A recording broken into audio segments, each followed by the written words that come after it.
All sports, all plays. Yeah. All sports, all plays. All sports, all plays. 365, we making a plays. We talking the game, get you through the days. We're out in the court, the dime in the lane. Variety topics, living the same. All presentation, sports information. Hitting the airways, taking the nation. All sport, all plays, like working your faces. Grace up the field, so tie the laces. All sports, all plays.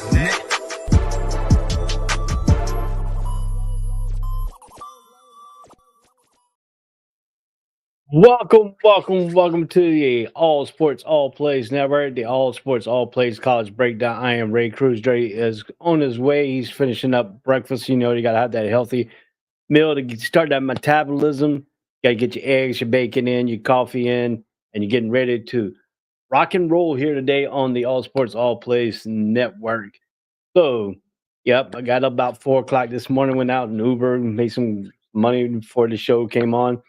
So we're getting everything rock and rolling here. We got a lot of games to take on base this week. We're going to talk a little bit when Dre gets on here. We're going to talk a little bit about the Georgia Tech game, winning 8 overtimes before Georgia finally won the game 44-40. So we're going to see that coming up here, and we're going to talk about that, how that will affect, if it will affect, the college playoff bracket, where Georgia was sitting up there at number 7 in that bracket. So they played Georgia Tech. Georgia Tech is not a team to take lightly this year. They had some good games, some bad up and down games. They started off good, beating Florida State, and party down, Sparrow Florida State season down a little bit there on that opening day. So we got everything covered for you today. We got Clemson, South Carolina coming up. We're going to be talking about that. That's a 12 o'clock game. I think that's coming on ESPN. So it was 44-42, sorry, for the Georgia Tech game, and 8 overtimes before that game went finalized. We're going to break that down a little bit here. We're going to talk about that. We're going to talk about Florida State game coming up this evening at up in Tallahassee. Will that play the recruiting trail? So they got a little bit of thing. Florida got some good news here on the recruiting trail. So they flipped a guy. I think he was going to flip some kind of 5-star guy. We're going to look at that up here momentarily to predicate that, and we're going to see how Billy Napier is. Will he stay as the head coach at Florida? It depends on maybe the last few games here. Last year he started out poorly and then picked it up towards the end. Now he's doing the same thing this year. He has to find a way consistently getting that off the snide for Florida at the beginning of the season, so they have a good season in Florida standards. But once again, he did not have Steve Spurrier's blessing. Steve Spurrier on Feinbaum showed early this season saying that he should have been fired, but they rode the ship a little bit. He redirected a little bit of the ship. The last few games, the LSU game, they terrorized. They played good against Tennessee, played good up to a certain point against Georgia. So now they got to figure out if Billy Napier can take that next step up for the Florida Gators in the SEC. The SEC is very competitive with Texas and Oklahoma joining the league there. So we got a little bit of that nuances coming on here, a little bit of that you wanted to see here. We had the number 2 Ohio State and Michigan game. Michigan's down, had won the national championship. Harbaugh jumped ship because he had a lot of stuff going on at Michigan, a lot of investigations. So he jumped ship, went to LA Chargers in the NFL, back up in the NFL now. The guy who took his place while he was suspended, he was undefeated. Now he's 6-5, 4-4 in the Big Ten. Michigan has some good games and bad games. It's going to be 27 degrees up in Columbus, Ohio, at Ohio Stadium up there. So if you are going to go to that game, you got to bundle up because it's 27 degrees right now up in Ohio. So at 12 o'clock, also number 8 in Tennessee and Vanderbilt. You can't take Vanderbilt lightly this year. Vanderbilt's been playing great. They're 6-5, 3-4 in the SEC against a 9-2 and 5-2 SEC. Tennessee needs to win this game to keep their hopes alive into the college brackets. We'll bring that up here momentarily too. We're going to show you the brackets while we're talking about it on the show. And also at 12 o'clock, number 15 South Carolina versus number 12 Clemson. 9-2 Clemson against 8-3 South Carolina. Clemson cannot take South Carolina. lightly here today because South Carolina's number 15th ranked team in the nation. They've been playing excellent football coming up. Today we have Memorial Stadium up in Clemson, South Carolina. We know what happened last year. Yeah, but Devil needs to get this win. This is a bad win. This is a good win for Clemson right now because they're sitting at number 12 seed right now in the rankings in the college playoffs rankings that came out this past Tuesday. So they have to win this ball game today to keep their hopes, slim hopes alive. If they don't, then they could open up the gate if Alabama can get past Auburn, put Alabama back in that three-loss team back into the playoffs. So that's a little bit of nuance coming around with this 12 team playoffs coming up here. So we got the top four still stay the same. Number one, Oregon. Number two, Ohio State. Number three, Texas Longhorns. And number four seed is Penn State right now. They all got to win today's game out to keep their streets a little bit of alive there. Maryland's a tough team to play. Number four, Penn State will be there today. That's going to be 28 degrees at Beaver Stadium at University Park in Pennsylvania. Illinois is number 23. Illinois is 8-3, 5-3 in the Big Ten, going up against Northwestern 4-7, 2-6 in the Big Ten. That's all at 12 o'clock. 3:30 is the Penn State Maryland game, number 4 ranked team in the nation. Also at 3:30, number 5 Notre Dame 10-1 against Lincoln Riley USC, which is 6-5. That's in Los Angeles Memorial Coliseum in Los Angeles, California. So we got that going on. And also at 3:30, number 6 Miami. Got to keep that live. They got to go all the way up to the GMA Wireless Dome up in Syracuse, New York. Used to be called the Carrier Dome. They're 10-1 and 6-1 in the ACC. They're 8-3 against the 4-3 in the ACC. Syracuse Orangemen. Also in the ACC, number 9 SMU has a tough game today against California.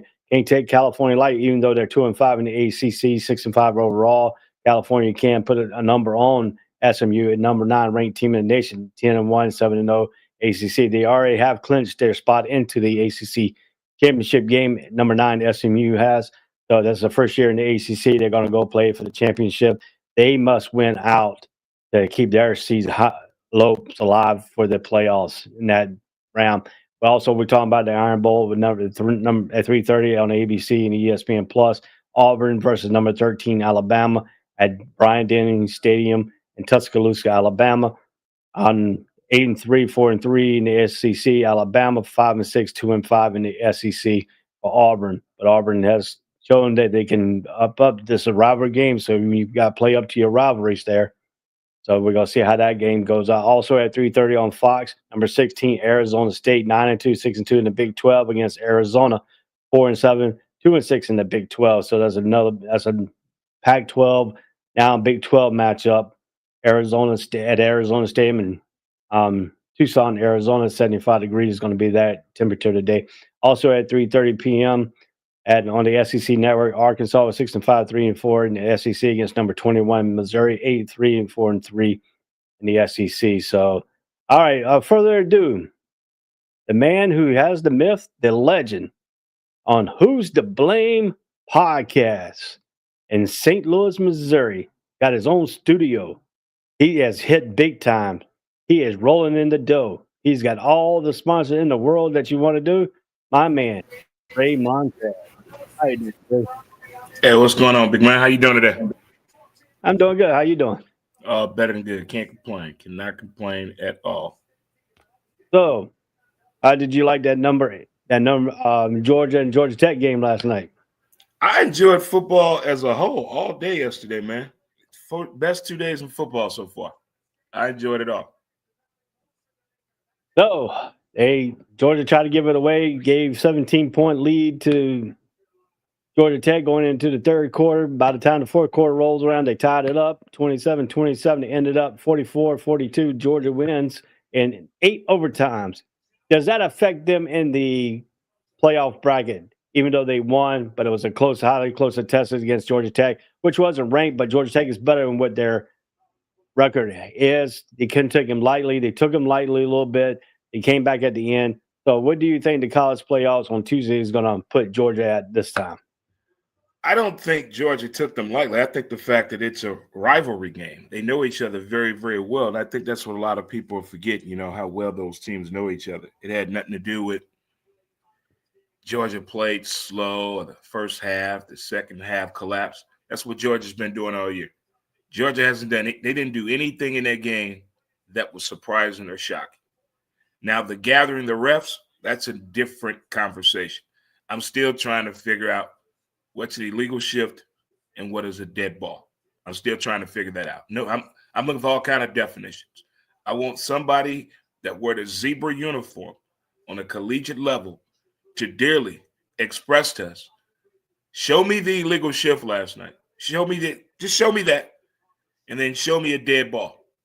And show me the difference. What are the similarities? What did we miss? What did we miss? And then who made the call? Who threw that flag? Was the head linesman? Was the back judge? Was the ref? Was the umpire? Was the side judge? What flag? The flag came from the sideline. So there was obviously somebody looking at the line. What did he see? And why was the back judge the one hitting the white cap on the ass like, I saw everything, I got this? Good game. I don't know. But don't take away from the game by trying to give us a script or a conspiracy. All we want is bona fide good football. And they tried to take away from the narrative of the game. But I enjoyed it. I really did. Really enjoyed it. Yeah, you got that. And then you got Colorado who dismantled Oklahoma State. That wasn't even really a game. They dismantled them perfectly. I mean, catches that Hunter was making, that dude could play wide receiver, corner in the NFL. Now that's going to be a good question. Does he go and play wide receiver and corner in the NFL? Is the NFL going to make a team going to pick him to make him play both sides of the ball? What do you see Travis Hunter? 2 weeks ago. He came out 2 weeks ago and said he's going to enter the draft and he's going to go in as a receiver and a DB. He's going as a two-way player. He already said that. So the teams getting him know that. Now, when players try to sneak and do it, that's what teams don't like. Like he's open and honest, like Otani being open and honest that, hey, I want to be a two-way player. If you're open and honest with your coaches in the draft process, I think it can go a whole lot easier than you trying to be conniving about it. Hey, coach, I can get a little special teams if you want me to. If you let them know off the jump and from the beginning, well, everybody's been knowing that since he got in college football. From his high school days, we knew he was a two-star athlete, a two-way athlete. We knew that. And he has proven to be a damn good candidate for the Heisman Trophy. And Deion broke down why he's probably not on the Thorpe Award. Because the ceremonies, it's the time of the ceremonies. He said they probably don't want him to pick and choose on which one he's going to attend. So that's why they probably didn't put him on there. I still think that's BS. Yeah. But, I mean, the kid is unbelievable. I mean, he's got over 1,000 yards receiving. He's a shutdown corner, so people don't want to take advantage and go towards him. He shut down half the field. So, I mean, really, if you look at Colorado's defense, they only had half the field they got to really cover because he takes up the other half just by himself with teams staying away from him. I don't look at it from a standpoint as being a shutdown corner. My thing is when someone has a presence out there that causes a distraction, it makes the quarterback change up the whole scheme, makes the game plan completely change. And then not only that, it's the fact of his football IQ. He goes to the ball. You don't even have to throw the ball to his side. You throw it to his region. He's going to get it. That pick he had yesterday and that pick I think he had against Colorado State, those are two of the most impressive picks to me because he wasn't even in the area. He came to the ball. He came right to the ball. And I don't want to just put the light on Shedeur and Travis. On that trip left play on Travis Hunter's second touchdown, the route the receiver to his left ran, the one in the slot, the route he ran, I want to know who drew up that play. This man, that is the craziest trips left red zone offensive play call pass I've seen. I've never seen an NFL team call that. You may think the Dolphins will call that. You may think the Cincinnati Bengals will call that play. But for a collegiate team to call that play in that amount of time and that amount of space and for that slot receiver to pull that move. Now, he didn't catch the touchdown, but he's wide open. In that route he ran, man, I don't know who the receiver coach is there. I don't know if it's T.O. or not, because T.O. at every damn game. But I was impressed by all of that yesterday, what Colorado showed yesterday. The only thing that pissed me off was Travis Hunter's girlfriend. That's the only thing that was the black light yesterday to me, her. But that one catch in the end zone that was on the sideline that he got his foot in, bent back, falling down, got all over top of him. That was just an unbelievable catch that he made on that touchdown play. I mean, that dude was just falling down. The next thing you know, he's catching the ball with the corner sitting right in his lap. I mean, technically, if you really wanted to, that referee could throw a flag on that play for pass interference because that dude was like all over him, knocking him down, not looking back at the ball. But I know you can face guard in college, then you can't in the NFL. But that's a little beside the point. But I mean, they really trashed Gun. Now, my question is Oklahoma State going to move away from Gundy now? Since I mean, this year has been atrocious. Last few years has been atrocious for him. So I mean, is it time for him to leave? Here's my thing. He has a connection with that booster committee, though, man. He has a really deep connection with the people that have the money there. So to go from Gundy, you got to bring in somebody that's very influential. Somebody already has a connection that's deep rooted, not only just in college football, but in Oklahoma. You got to have somebody that has that connection. Who can recruit? Are you willing to accept the transfer portal? What are you bringing to the table? Are we bringing in somebody from another college university? What level? Same level? Rival school? Somebody on the staff that you want to kick out and promote? A lot of questions to be answered because you got what? Army, Navy, Clemson, and Air Force, allegedly the only two teams that did not go into the transfer portal this year.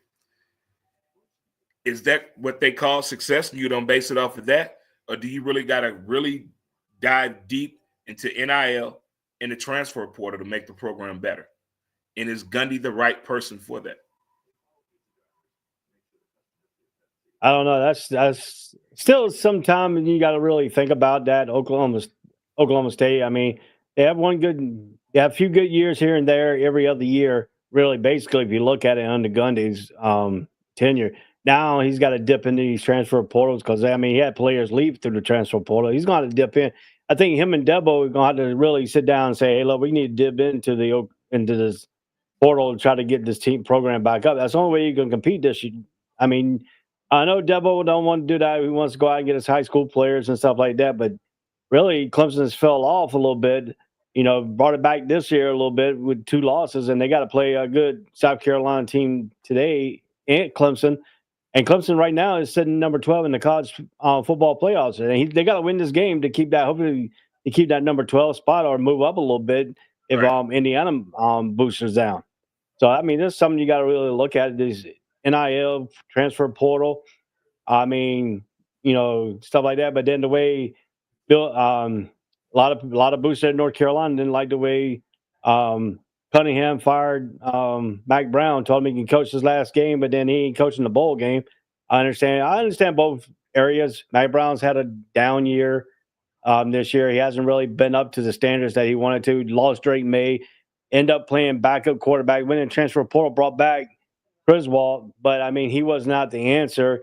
And then Harold is not the answer right now. You got to give him a little bit more time to prepare himself for college. But now, Carolina's program is now switching a little bit differently here. So Cunningham's got a plan. They went after the Steelers' offensive coordinator. He turned them down right off the bat, said, "No way, Jose, I'm not coming." I understand that, even though he was a Carolina alumni. What does Carolina and Bill Cunningham got to feel here? I mean, a lot of things. Tulane's coach has been named. UNLV's coach has been named. Liberty's head coach has been named. What does North Carolina need to figure out how to get another coach in there and do with Mac Brown? And recruiting-wise, not as coaching-wise, but recruiting-wise, Mac Brown can recruit the top athletes in North Carolina, keep some of the athletes out. We're going to have some transfer portal. We already got people leaving. So, I mean, that's another thing, too, for Mac Brown. So, what next coach comes into the University of North Carolina that has got to have that pedigree? So, which coach do you think should be taking that Carolina program on? That's a good question there, Ray. But just like with kids and just like with coaches, what is the game plan from a college or university perspective here? We just want to win. We're trying to get a bowl game. We're just trying to beat a rival. We're trying to do things on the field, off the field. We're trying to adapt to the new transition of college football. We're going to put a little old school on there. Or we're willing to sit back and let a coach build this program, which is going to take some time. Now, if you're trying to get somebody like, hey, look at me, and dance on the stage for 2 years and go somewhere else, you can do that. But it needs to be said in the initial conversation of what you're trying to do in your coaching search and the coach that's coming in. Let's have a clear understanding of what we're trying to do here. You trying to get to the next level with your job? You trying to go to a better program? Is this a stepping stone in your progress, or is this where you want to be? That's what needs to be said and done. Because time in and time out, we understand why kids are transferring. But when coaches transfer in and out, we're questioning ourselves. You promised my kid this. You told me this, coach. You told my uncle this. You told my dad this. You told my parents this. And now you up and leave 9 months later. So they got to figure out what is the transparency with the coaching vacancy, the coaching search, and the game plan for the college or university, that being Carolina. Yeah. So, I mean, there's a lot of thing too. And then you got University of Florida now. Is Napier actually going to keep his job for one more year at least? Try to get it off the snide. When I made comments about Florida not getting off the snide early, coming up late, they have shown some fighting competitive. But he's got to get that program going early. He's got to get it going early, not waiting until after half midway to the season, wait towards the end to try to get it at least bowl eligible. Florida's got to be that pedigree because they win the national championship. They're up in the SEC echelon for a while under Urban Myers and Steve Spurrier. Now they fell underneath a little bit with Muschamp, Mullins, and so I mean Napier has got to be that. They think that he's that coach. Can Napier really react the program around? I know they got a 5-star coming in that just flipped, so that's a little bit of a promising. What does the Gators fan base and what the Gators booster wants Napier to do to win football games? So, as you as a Gator fan, are you satisfied with Billy Napier coming back for one more year? Another great question, Ray. The thing about the fan base perspective is when you are an SEC fan and your program has won a national championship, your program has won an SEC championship, you're never satisfied because you want to go back to that. You want to go back to the glory days. But again, that word transition. Are the Florida Gators transitioning in the new way of football as far as recruiting, as far as play calling, as far as balance in the SEC? And from a coaching perspective and a fan base perspective, I did not think that Napier had the qualities to stay at Florida another year. Undeserving. I don't like the motivation on the sideline, but just like with your upbringing and just like with a job, the moment you're being chastised or challenged, you can either tell you're in or out. And by him being chastised publicly, and then the ramifications come out to the public at what transpired in that initial conversation on the coaching situation, then have the AD come out publicly and say, hey, we support this. We're fine. That changed the whole mental mindset from the coaching. When you're not worried about stepping on eggshells, whispering too loud, your job under stress, everybody looking over your shoulder. See, that's out the way. Now you can relax a little bit. You know we're not going to a big bowl game situation, but it helps with the motivation of the players that are going to be there next year, and it speaks volumes for the recruits that are coming in. And the ones that are on the balance beam of whether they're coming or not, that are going to be at the game today against Florida State, then they'll better see with their own eye test on where this program is headed. But maybe that public chastising did help with Napier. I'm not 100% sold and bought in yet. I'm a little indecisive on the play calling and the sense of urgency in that 3 to 2 minute warning situation with us.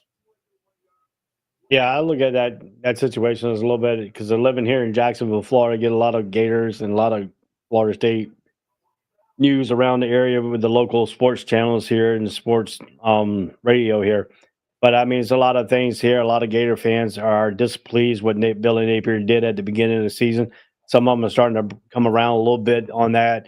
Now, my opinion, does he go for it with the coaching staff that he's got now, or does he go out and try to find him another offensive coordinator, brilliant mind kind of guy? Maybe going after a Garrett Riley's brother, Lincoln Riley's brother, Garrett, with his offensive call plan. Browse with his offensive game plan on calling.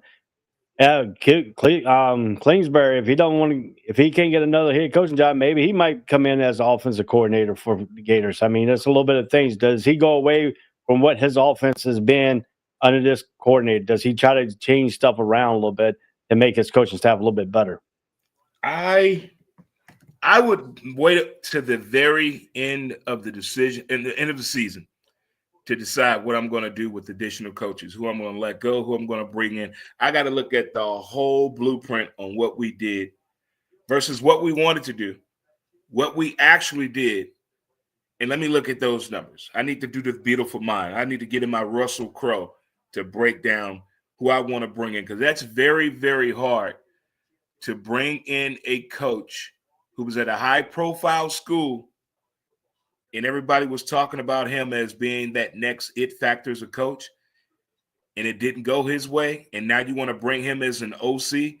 It doesn't go well. You can talk to Dan Mullen about that. There are a lot of coaches that had to go ahead and put that tail between their legs and take a job that, they're very overqualified for, but you got to have that humbling moment. Maybe that if you got to start back over, it's okay to move back home to your parents' house when you're 42 years old. It's okay. You got to hit that reboot button. So maybe that could be a situation, but I need somebody that got that pop, that pizzazz, that can spark those kids that wear his hat backwards like Ken Griffey Jr., that sweats for no damn reason but knows the I's and X's and O's and the dotting the I and crossing the T's of college football when it comes to putting an offensive play out there. That's a coach I want. I agree. We all with want a 6'5" left-handed quarterback with 4.3 speed. Can't get what we want, Jerry. Can't get what we want. When we come back on the All Sports All Plays College Breakdown on the All Sports All Plays Network, we're going to break down the number 2 Ohio State, Michigan, number 8 Tennessee and Vanderbilt, number 15 South Carolina, number 12 Clemson, and number 23 Illinois and Northwestern. The all 12 o'clock games. We'll be breaking that down when we come back after these matches on the All Sports All Plays Network on the All Sports All Plays College Breakdown. I'm Ray, and that's Dre. We'll be right back. All sports, all plays. All sports, all plays. All sports, all plays. 365, we making up plays. You talking the game, get you through the days. We're high in the court, the dime in the lane. Variety, topics, living the same. All presentation, sports information. Hitting the airways, taking the nation. All sport, all plays, like working your faces. Grace at the field, so tie the laces. All sports, all plays. All sports, all plays. We on top of our game. All sports, all plays. All sports, all plays. All sports, all plays. All sports, all plays. All sports, all plays. 365, we making up plays. You talking the game, get you through the days. We're high in the court, the dime in the lane. Variety, topics, living the same. All presentation, sports information. Hitting the airways, taking the nation. All sport, all plays, like working your faces. Grace at the field, so tie the laces. All sports, all plays. All sports, all plays. We on top of our game. All sports, all plays. All sports, all plays. All sports, all plays. All sports, all plays. All sports, all plays.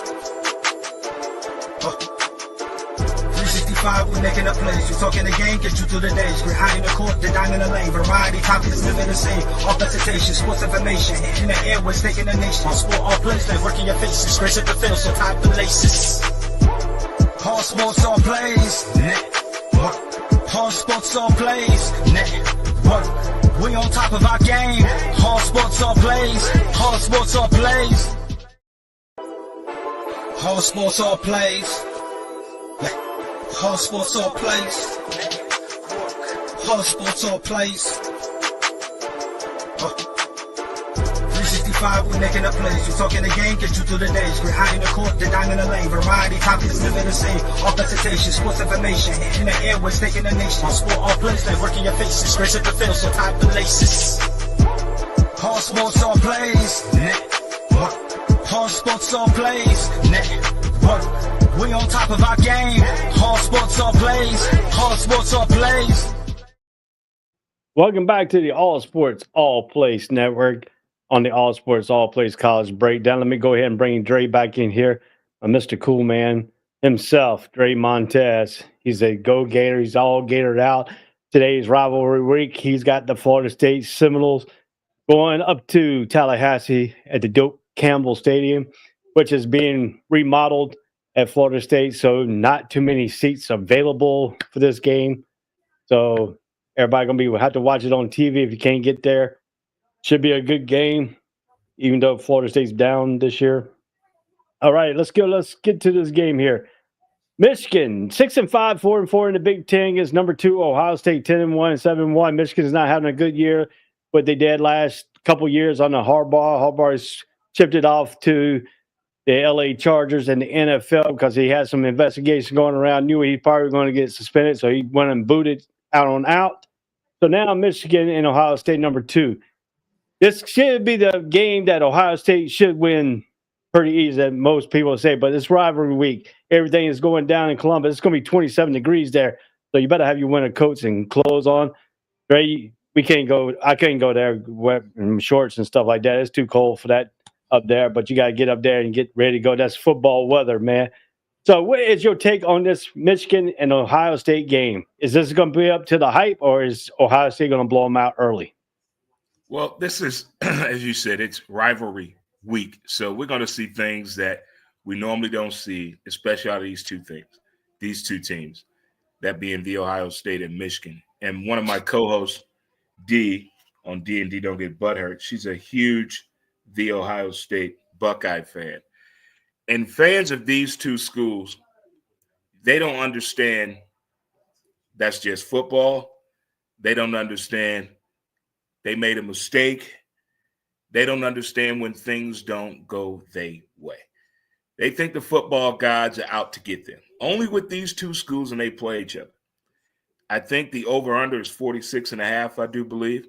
I think that's a fun and interesting number with these two squads and the way that Michigan has turned into a quote-unquote second-half team, pound and ground the ball, and the way the Ohio State will strike and hit you so early, and how petty the coach is, Mr. Day. He's very, very petty at finding something to motivate his team. That's something the opposing team player may have said this season, preseason, years past, a fan or a coach. He's going to find it and use that as motivation for his team and put it up on the board, as I like to call it. And they seem to respond to that better than any collegiate football team I've seen this year. The proof is in the pudding. The proof is in the pudding.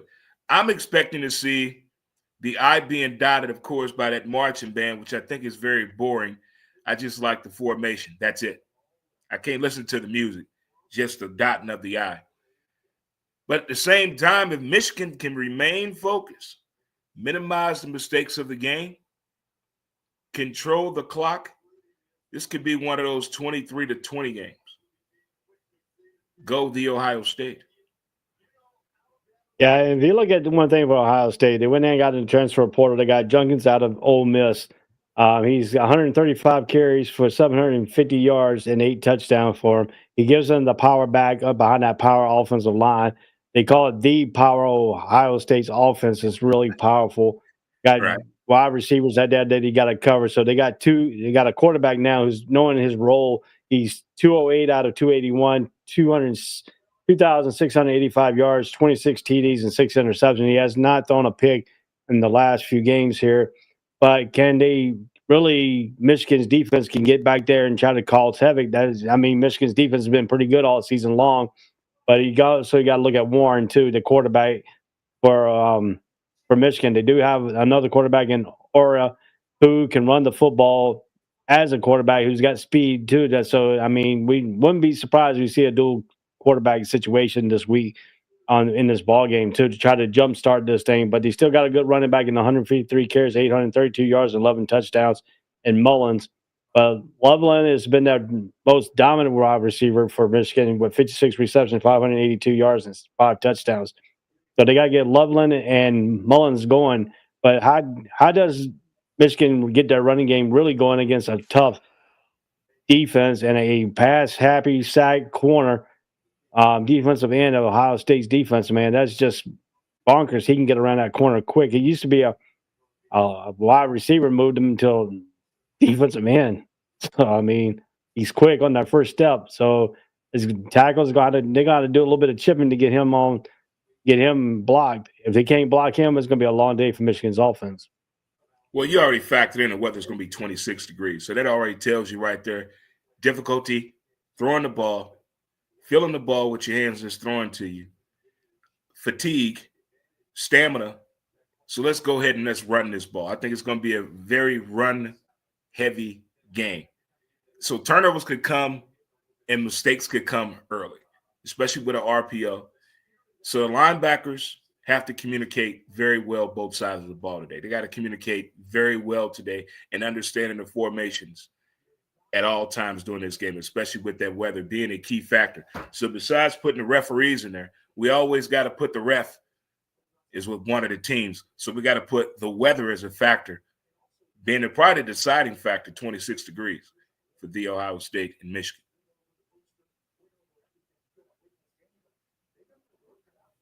Yeah, Ohio State right now is a 20.5 favorite over the Michigan Wolverines. The matchup predictive on the ESPN has got them at 8.3% to 91.7% for Ohio State. But they're not really giving Michigan any chance to upset Ohio State. But like you said, it's rivalry week. Anything can happen. You know, pressure of the game could be getting on Ohio State because Ohio State's got a lot of pressure on them. Not really, but they do to get into that Big Ten championship game. Probably a rematch with Oregon there for that game and for seeding purposes in this college playoff bracket. So that's a little bit of thing that you really got to turn yourself on to look at here. So I'm taking Ohio State in this ball game. I'm going to take them big. I'm taking them by 2 touchdowns in this ball game. Wow, that's pretty big. I see a low-scoring affair due to the weather. Who's going to be very effective with running the ball and capitalizing off the short passes. So it's going to be a lot of screens, a lot of motion. I'm taking the Ohio State as well to win this game. Not big, but just a good win for the Ohio State. Yeah, I mean, this is the over. I mean, the 20.5 favor. I mean, that's a little bit of thing. I can see a 14-point victory now, but I don't think Michigan's pride is going to come into play in this ball game. I think it's going to be a closer game than what people really think. I see if it could be a blowout, it's probably be by 2 touchdowns. But I mean, anything like that could happen. I mean, it can come down to a field goal kicking. I mean, you never know with these two rivalries. You know how I feel about kickers, especially in college. Don't trust them. Don't need them. Don't trust them. All right, let's go into Tennessee with a Tennessee Vols, number 8, Tennessee, 9-2, 5-2 in the SEC, goes up against Vanderbilt, 6-5, 3-4. Don't let that record fool you. Vanderbilt has been playing great football this year. Pettit, the quarterback, has been great for him. So this game is at First Bank Stadium in Nashville, Tennessee, where Nick Saban says it's so easy to go play. Not this year, John. Vanderbilt's been on ball all season long. How does Tennessee come in here and affect Vanderbilt's offense today on their defensive side? If I was Tennessee, I would attack this game with the mentality we're playing against the number 1 team in the nation. Because the moment they get comfortable, the moment they start showboating, the moment they start taking Vandy for granted, they're going to be down 31-3. They have to go in here with the mindset, hey, Vandy's the number 1 team. You're right. That record does not speak at all for the football team that Vandy has turned into be this year. Vandy and Georgia Tech have turned their programs around back to the days of, okay, they do have a football team. They kind of lost their way a little bit, but I think they're back now. They found a quarterback. They found a coach. They found an offensive scheme. They found motivation on defense. And sometimes that's all you need to get over the hump to get a program going. And they seem to have found that way. You said it right, my man. Don't take Vandy for granted. Don't let that record fool you now. Down there in Nash Vegas, as I like to call it. Yeah, but if you look at Vanderbilt too, and Pava, who is their leading rusher, also with 165 carries, 671 yards, and 6 touchdowns for a quarterback. So he's a dual threat quarterback, but he can pass the ball. So you can't really throw a man up in the box and try to stop the quarterback and put a spy on him because he can hurt you with the arms too. So I mean, he's a real, true dual threat quarterback, and that's something Heupel has got to really judge his defensive side. How does he really shut him down? Because if he gets running the ball loose and then opens up that passing game, Vanderbilt could be a different team than anybody really thought about and could really play with Tennessee today. But look at the quarterback for Tennessee in Amalea. I mean, that dude is tall. He's 6'7", volleyball player, got a good arm stroke, but he's been inconsistent here in the last few weeks. But how does he get back to where he was at the beginning of the football season when he was on fire? That's what Tennessee really needs to look at. I mean, he's got 2,200. He got 2,255 yards. He's 181 out of 277, 15 touchdowns and 4 interceptions. But really the advantage that Tennessee really's got right now is the running back position and Sampson, who has 231 carries for 1,307 yards and 22 touchdowns. There you go. That's going to be the key for Tennessee today. Tennessee has to get him going and running the ball. If he gets effectively, Tennessee's offense is effective. If he's been held in check, Tennessee struggles. Look what happened at Florida. When Florida was up there, they took Sampson away from him, and they really struggled that whole entire game against the Gators. So Vanderbilt's defense needs to make sure that they stop Sampson. How does Vandy do that? Do they put a man in the box and hopefully that their corners can hang up with the Tennessee wide receivers? You pose both questions right there for both teams. What do they do defensively to stop each other's quarterback? And I'm going to take a page out of old school coaching technique, and Georgia did it last night. You hear it in baseball. You hear it in football when you're attacking the quarterback. And you hear it in the classroom. Put your hands up. Put your hands up. Look how Georgia was causing disruption by throwing their hands up. You making that window hard to see out of. You making him adjust his throw, alter the throw some type of way, turn it to a Nelly song, tip drill, turn it to what we all like to say, pick six. So if they can learn that mentality, put them hands up, especially the big 6'7" guys on that line, that 6'4" to 6'7" with those incredible wingspans, they can cause problems and issues on that offensive line. Now, you're right, Tennessee quarterback, he's freakishly tall. He has an advantage almost like coaches dream of. You can kind of see over the linebacker's head, son. So if you throw an interception underneath that, we got some problems. That's called depth perception. But if he can take advantage of his true skill set and play his offense to what the defense has given him, plus stay with the game plan, maybe this could be the day for old Rocky Top. Maybe this could be that day.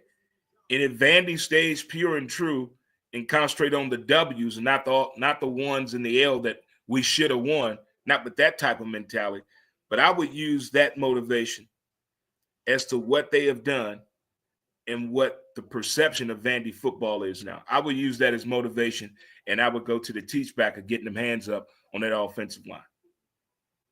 8 in the box doesn't always work that good when you have a tall, agile quarterback. Yeah, we have Nathan commented he's taking Vanderbilt. And then you got Billy Buzz Smith taking Tennessee in 10. Billy's here. What up, Billy? 9. Billy Buzz Smith is taking that. He's taking 10 Tennessee. We got Nathan taking Vanderbilt.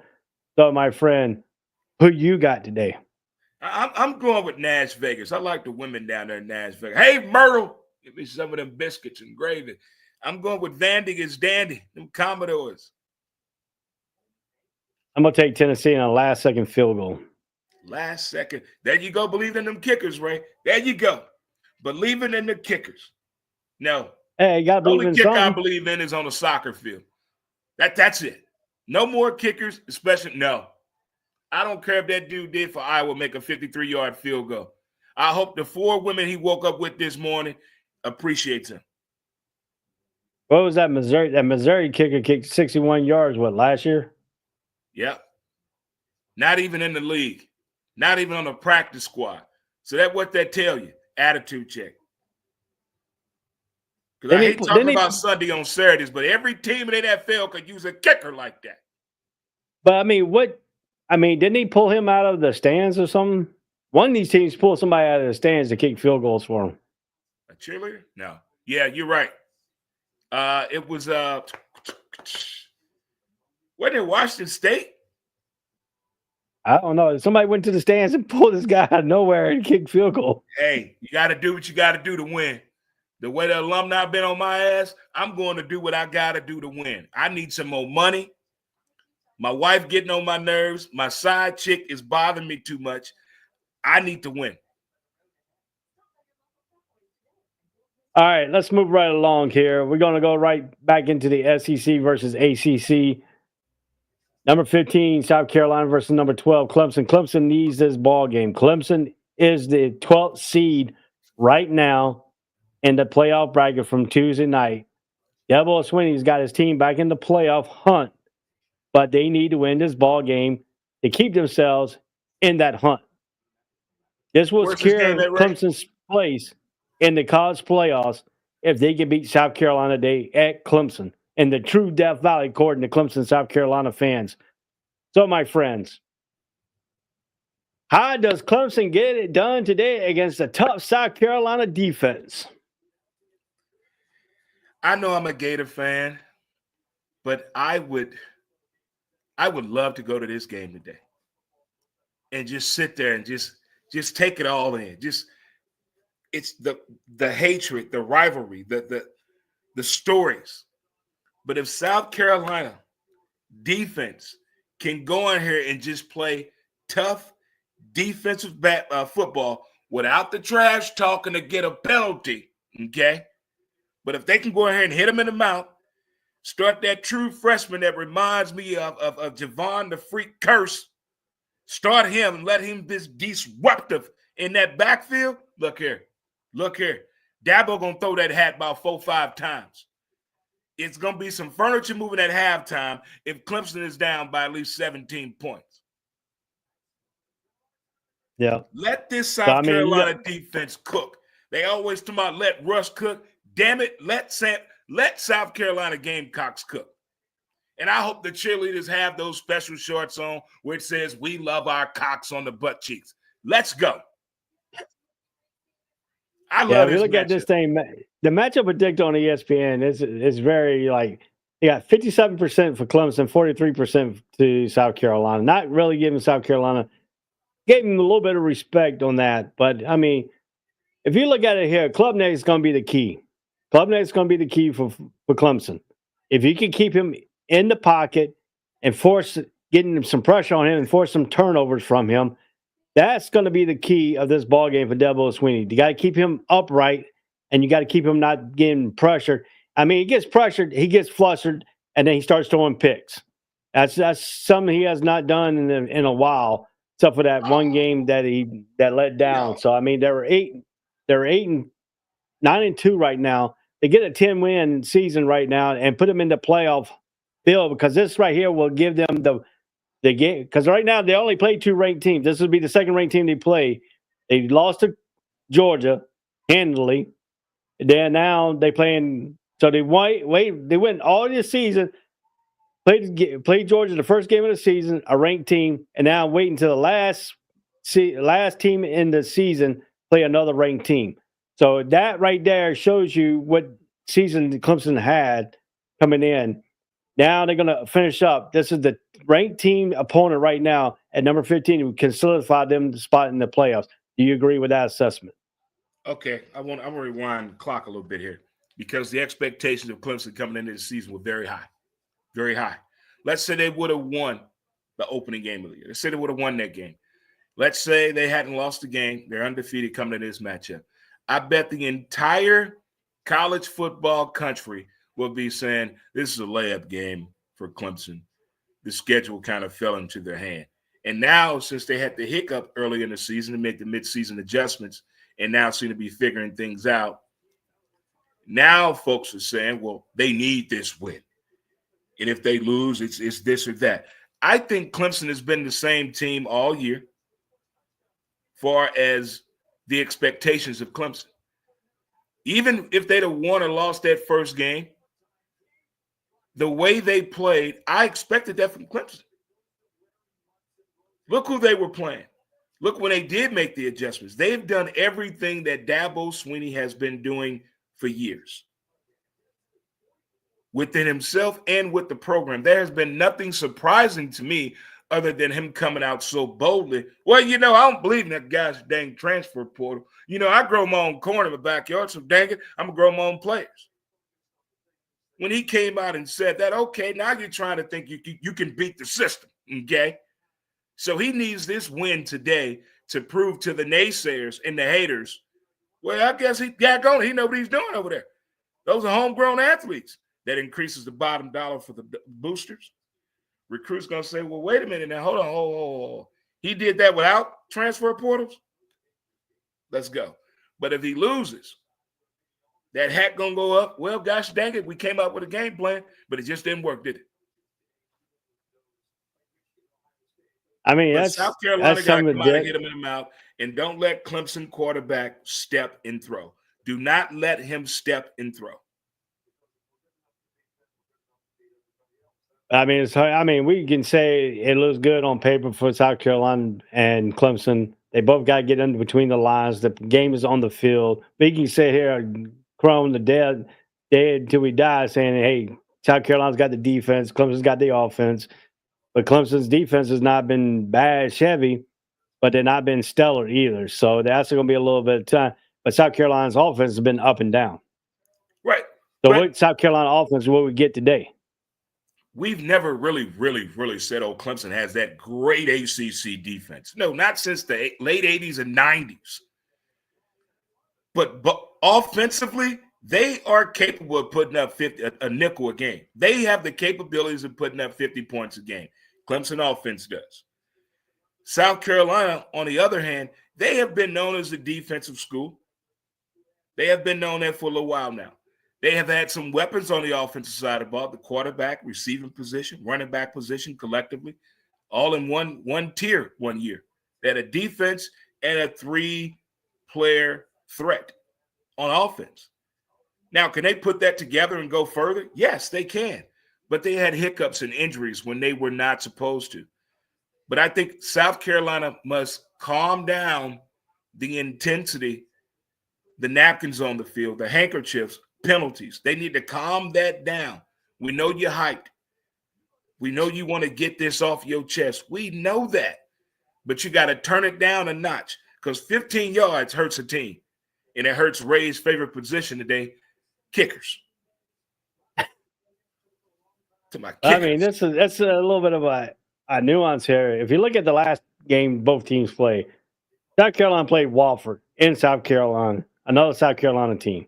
Yeah. Another South Carolina team in Citadel, Clemson played. So now this is the battle of the Palmetto State of South Carolina.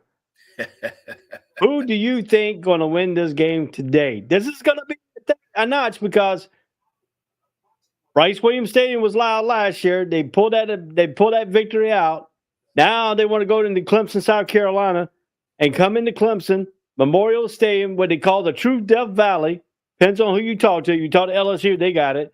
You talk to Clemson, they got it. So, I mean, really, do you think Clemson will win today, or do you think South Carolina's going to come in and pull the stunner and knock Clemson out of the playoffs? Man, I've been at both stadiums, and I love both of the fans, the atmosphere, the tradition. I love it. I love it. And I wish I could go to this game. Damn that Florida State game. I wish I could go to this game in person. I'm going with South Carolina on this one, man. I'm just in love with their defense. I like a defense with an attitude and that can stand behind and have that brotherhood. When one gets a penalty, they all get a penalty. The way they gather around each other, the way they talk up each other in the game moments, the nonverbal communication that they have with each other. So I'm going with South Carolina. I'm not going to call it an upset. I may go a little LL here. Don't call it a comeback. No, I'm going with South Carolina. All right, we got Nathan picking South Carolina. We got Billy Buzz Smith picking the Gamecocks. I think he likes the word Gamecocks. That's why he didn't put South Carolina in front of him. Knock it till you try. He said this is a do or die. But my friends, everybody on here who has picked South Carolina. I'm going with the ACC because I'm an ACC homer. We're going to take down the SEC today. Clemson is going to win, and it's not going to be about a field goal kicker. It's going to be Klubnik throwing a touchdown pass at the end and game-winning touchdown. Game-winning drive. Cheerleader, slow motion, running on the field. Helmet off, hair blowing in the wind type moment. Now, I'm going to reiterate that. When people run on the field, the Arizona State game, when people ran on the field against BYU, and the game wasn't even over yet, it took them a while to get over there. Did you see that last play of the game when the fans ran on and took the picture standing over top with the Arizona State guy sitting on, tackling the guy and laughing at the guy? They put the goalpost back. The kids took the goalpost down, had to put the goalpost back. How easy is it to put a goalpost together? How heavy is it? I have so many questions about storming the field, and fans that don't even know what they're storming the field for. Those are the ones that tickle me. They just running. They're just running. Well, just to let you know, Arizona State's goalpost, they have it where they can take it down automatically, but nobody can take it out of the football field because it's bolted in, and they got a reliever that can set it down when the fan storms the field, then they can put it back up and lock it back in place. That's why that was so easy for them to put it back up. I think the next football facility in college is going to have the retractable in the ground goalposts where they hit a button, they come up out the ground.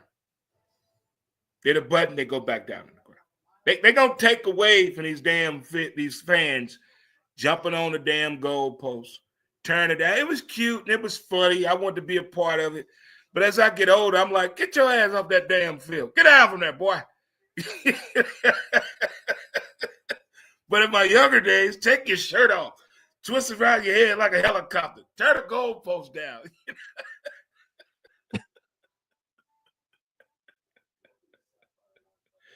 All right, my friend. Just takes the fun out of things sometimes.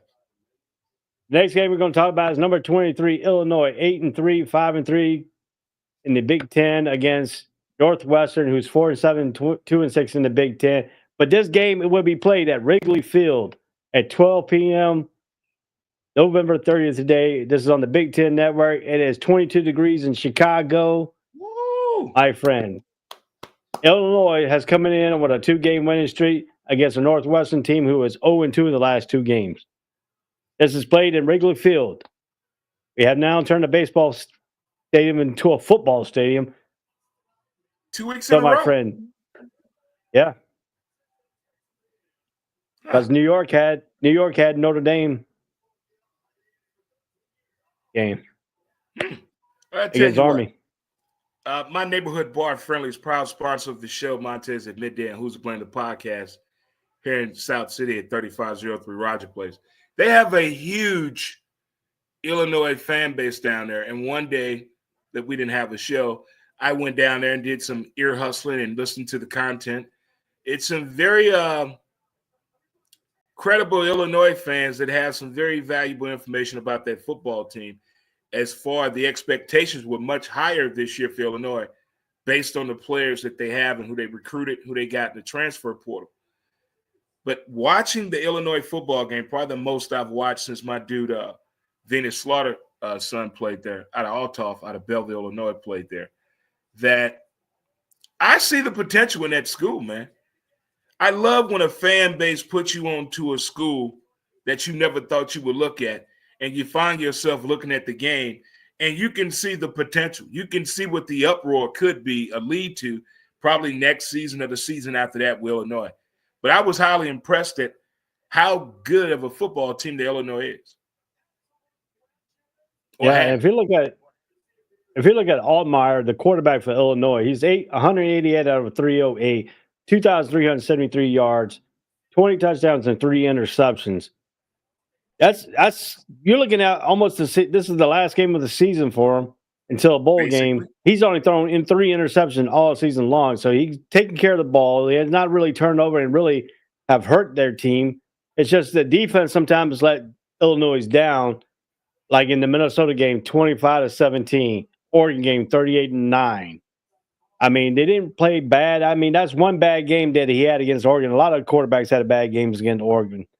But Minnesota team, he played good, but the defense let him down. But Michigan State, they won 38-16. They beat Rutgers 38-31. So the defense a little bit there. Again, Northwestern get their offensive going here. But I mean, they having a ferocious season. They played Ohio State 31-7. They end up playing Michigan last week 50-6 and lost. The only team they really beat in the last 5 games was Purdue 26-20 in overtime. How does Northwestern try to compete with Illinois today? See, that's the thing right there. I wouldn't compete against – I would try to play my game. In Northwestern, what's their record again? Northwestern is – they're 4-7 overall, 2-6 in conference play. Yeah. See, Northwestern's definitely having a down time right now. So when you're having a program like that and you didn't meet your expectations nowhere at all, you're nowhere near the bar, I'm going to try to finish this out for my seniors. Let's go ahead and play our game that we thought we could play. But I would still have some type of a game plan. I would still try to do that. I would not let Illinois get comfortable, get into a nice rhythm. Got to cause some disruption somewhere. You know, when teams getting into a rhythm, I learned this from Bill Belichick and Jimmy Johnson. When a team is getting into a rhythm, you got to find a way to get them out of rhythm. Jump off sides. Create a disturbance. Be disruptive, but get them out of rhythm some kind of way. You just can't let them come up and hike the ball, move the ball. Get on the line, hike the ball, move the ball. You can't do that. You can't let a team get off a 12 to 14 play drive on you. You can't do that. You got to be disruptive out there. Yeah, Billy Bob. Dan. Yeah, he says he's got -8, but the point lines went down to 7.5. They took 0.5 off, so the line is 7.5 for Illinois. Okay. So I'm taking Illinois in this matchup.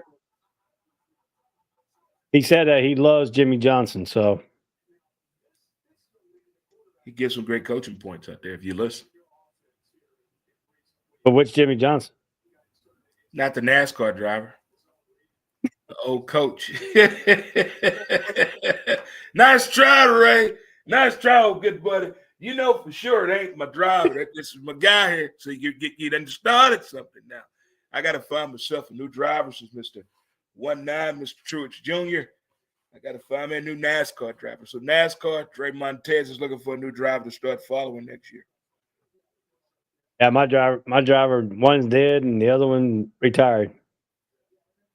Man. Dale Earnhardt Sr., Dale Earnhardt Jr. Man. No crying today, Dre. No crying. No crying. Let it go. Let it go. All right, when we get back, we're going to do the 3:30 games. We'll be back to do the Maryland number 4 Penn State game. Number 5, Notre Dame against USC. Number 6, Miami against Syracuse. California against number 9, SMU. And we'll do Auburn versus number 13, Alabama. And number 16, Arizona State versus Arizona. And then the last 3:30 game that we'll do will be Arkansas versus number 21, Missouri. So we get all that coming back here after these messages on the All Sports All Plays Network, on the All Sports All Plays College Breakdown. I'm Ray, and that's Dre. We'll be right back after these messages. All sports, all plays. All sports, all plays. All sports, all plays. 365, we making a plays. You talking the game, get you through the days. We're high in the court, the dime in the lane. Variety topics, living the same. All presentation, sports information. Hitting the airways, taking the nation. All sport, all plays, like working your faces. Grace at the field, so tie the laces. All sports, all plays. Network. All sports, all plays. Network. We on top of our game. All sports, all plays. All sports, all plays. All sports, all plays. All sports, all plays. All sports, all plays. 365, we making a plays. You talking the game, get you through the days. We're high in the court, the dime in the lane. Variety topics, living the same. All presentation, sports information. Hitting the airways, taking the nation. All sport, all plays, like working your faces. Grace at the field, so tie the laces. All sports, all plays. Network. All sports, all plays. Network. We on top of our game. All sports, all plays. All sports, all plays. Welcome back to the All Sports, All Plays College Breakdown on the All Sports, All Plays Network. I am Ray. We're about to bring Dre back in here. So Mr. Dre, Montez, there he is. He's putting his deuces up. I like doing that to him. Bring him on full screen. He likes the full screen portrait of himself. You know, he screenshots himself when he sees himself on full screen. Don't let him fool you. We know what he does. I screenshot myself. Lord have mercy. Yeah, we like to have fun on this show. Two Navy guys sitting here talking about sports for everybody, breaking down these games. You know, a little bit of that. Even though Notre Dame has beaten Army and Navy in the same season, took care of the undefeated season for both teams. So, very interesting thing here. All right, we got the Fighting Terrapins of Maryland, 4-7, 1-7 in the conference in the Big Ten against Penn State Nittany Lions, who is 10-1, 7-1. They have been the fourth seed in the college playoff ranking since it started. Does Penn State keep fighting and keeping that number 4 seed today against Maryland? How does Penn State's offense against Maryland's defense, and how does Maryland offense against Penn State defense work against trying to beat a 10-1, 7-1 team? I don't want to sound like a hater here at all, but for some reason, I don't know what it is. For some reason, I don't see what it is about Penn State. I don't know. I don't see what everybody else sees. I don't know what I'm missing. They can barely move the ball when I'm watching the ball. It looks like it's always confusion in the play calling situation. There's always a bad penalty when there's somebody being reprimanded on the sideline. I don't know how Penn State is doing it. And how many losses they got? One? Yeah, one loss. That was against Ohio State. I don't get this team. Are they that good that I'm missing it? Am I treating them the same way I treated the Ohio State when they won the national championship a few years ago? Because I didn't see what everybody else was doing. Maybe it's the way that they're playing. Maybe they're playing just basic football and winning the games. Or maybe they're just playing good old-fashioned Big Ten football. Is that it? Am I just bored by the style of play? But or maybe what everybody else see about Penn State. Or maybe Penn State knows you're watching them, and you're just a bad luck for them. Because if you look at the numbers, I was a big fan of Nittany Lions back in the day, man. I mean, it's linebacker you. Don't get me wrong. I love the way. If you look at the numbers here, tragedy. What's that? Edwards Jr., the quarterback, is 273 out of 420 attempts with 2,881 yards, but 15 touchdowns, 9 interceptions. He's a turnover machine a little bit there. But if we look at Felton, the wide receiver, 92 receptions for 1,097 yards and 9 touchdowns. I mean, he's a big possession guy. He's not a big play guy to get you the touchdowns. He's that possession guy that goes down the field, gets you yardage between the 20s to get you down in that red zone. But Hamby, the tailback for Penn State, is 121 carries for 543 yards and 6 touchdowns. I mean, if you look at the thing here between these two teams, that both of the quarterbacks are pretty much similar. Not too many touchdowns, 15 for Edwards, But Maryland's quarterback is 187 out of 259, 2,497 yards, and 17 touchdowns, 5 interceptions. He's not really lighting it up in the more because most of the quarterbacks this time of year is probably over 20 touchdowns by now. These two are under the 20 mark. So, I mean, they're really running the ball, really playing defense. And that's what you're talking about. The Big Ten's defense, Penn State's defense has been dominant all season long against that. The only team that really had moved the ball against them was Ohio State, but they barely beat Ohio State. Barely beat them 20-13. It was a 7-point game. Yeah, and this it was a crazy turnover that happened, but they changed the momentum of the game each and every. You could be a fast-paced team in the days of Chip Kelly coaching Oregon, and you run against a team from the Big Ten. They're going to slow you down. It's like that's that what it is. That plays that music that make you eat real slow. Yeah, and that's what this Penn State team is. Penn State's defense is the team that keeps their team in play, turns the ball over, gets the offense short field of thing. Because you look at the last few games here against Washington, the offense dominated 35-6. Purdue, the offense dominated 49-10. But they played Minnesota and barely beat Minnesota 26-25. But Minnesota is that Flack or Flick, whatever his name is, Mr. Bowtie himself, he has a way of, with that old school mentality, been a new school mind of that old Big Ten football. And Fear the Turtle, Maryland, they do have the same appeal as well. They can slow things down. And I love Maryland's defense better than I love Maryland's front defense, but I like Penn State's linebackers. Love them. I mean, if you look at this, last time Maryland's won a game was against USC. That was on October 19th, 2024. They have now lost 4 straight games. They haven't won a game in November yet. This is the last time to prove it, Ray. No shave November. It ends today. And Penn State is 4-1 in their last 5 games. Only loss came against Ohio State on the 2nd of November. Fear the Turtle versus the Nittany Lions. So now, if you look at I'm gonna watch it. If you look at the recruiting standpoint for Penn State, if they win this game, get into playoffs, that's going to start building back Penn State's recruiting base. It's going to start bringing recruits back to Penn State. Can end up turning around, but it hasn't. The Penn State has not gone up against Ohio State trying to flip some of their recruits. Both schools have been recruited by both. Some players have been recruited by both teams, and Penn State is getting the lack of the ladders. So I think this is right here. Unfair to compare them to Ohio State. The Ohio State paid $24 million for that. I don't think the Nittany Lions want to buy into that. See, not everybody wants to buy into the pay-to-play philosophy that seems to be, quote-unquote, going around throughout college football. Some teams like to grow their own fruit in their backyard, water their grass 2 days a week the first 30 days. Some people want to do that instead of going out and buying what they want from different grocery stores in different municipalities. I like the old school method for the schools that fit that. But the ones that have that money and can do that, go do your thing. Go be you. But, I mean, still, teams can really look at Penn State. Recruits can really look at Penn State when they get in that playoffs.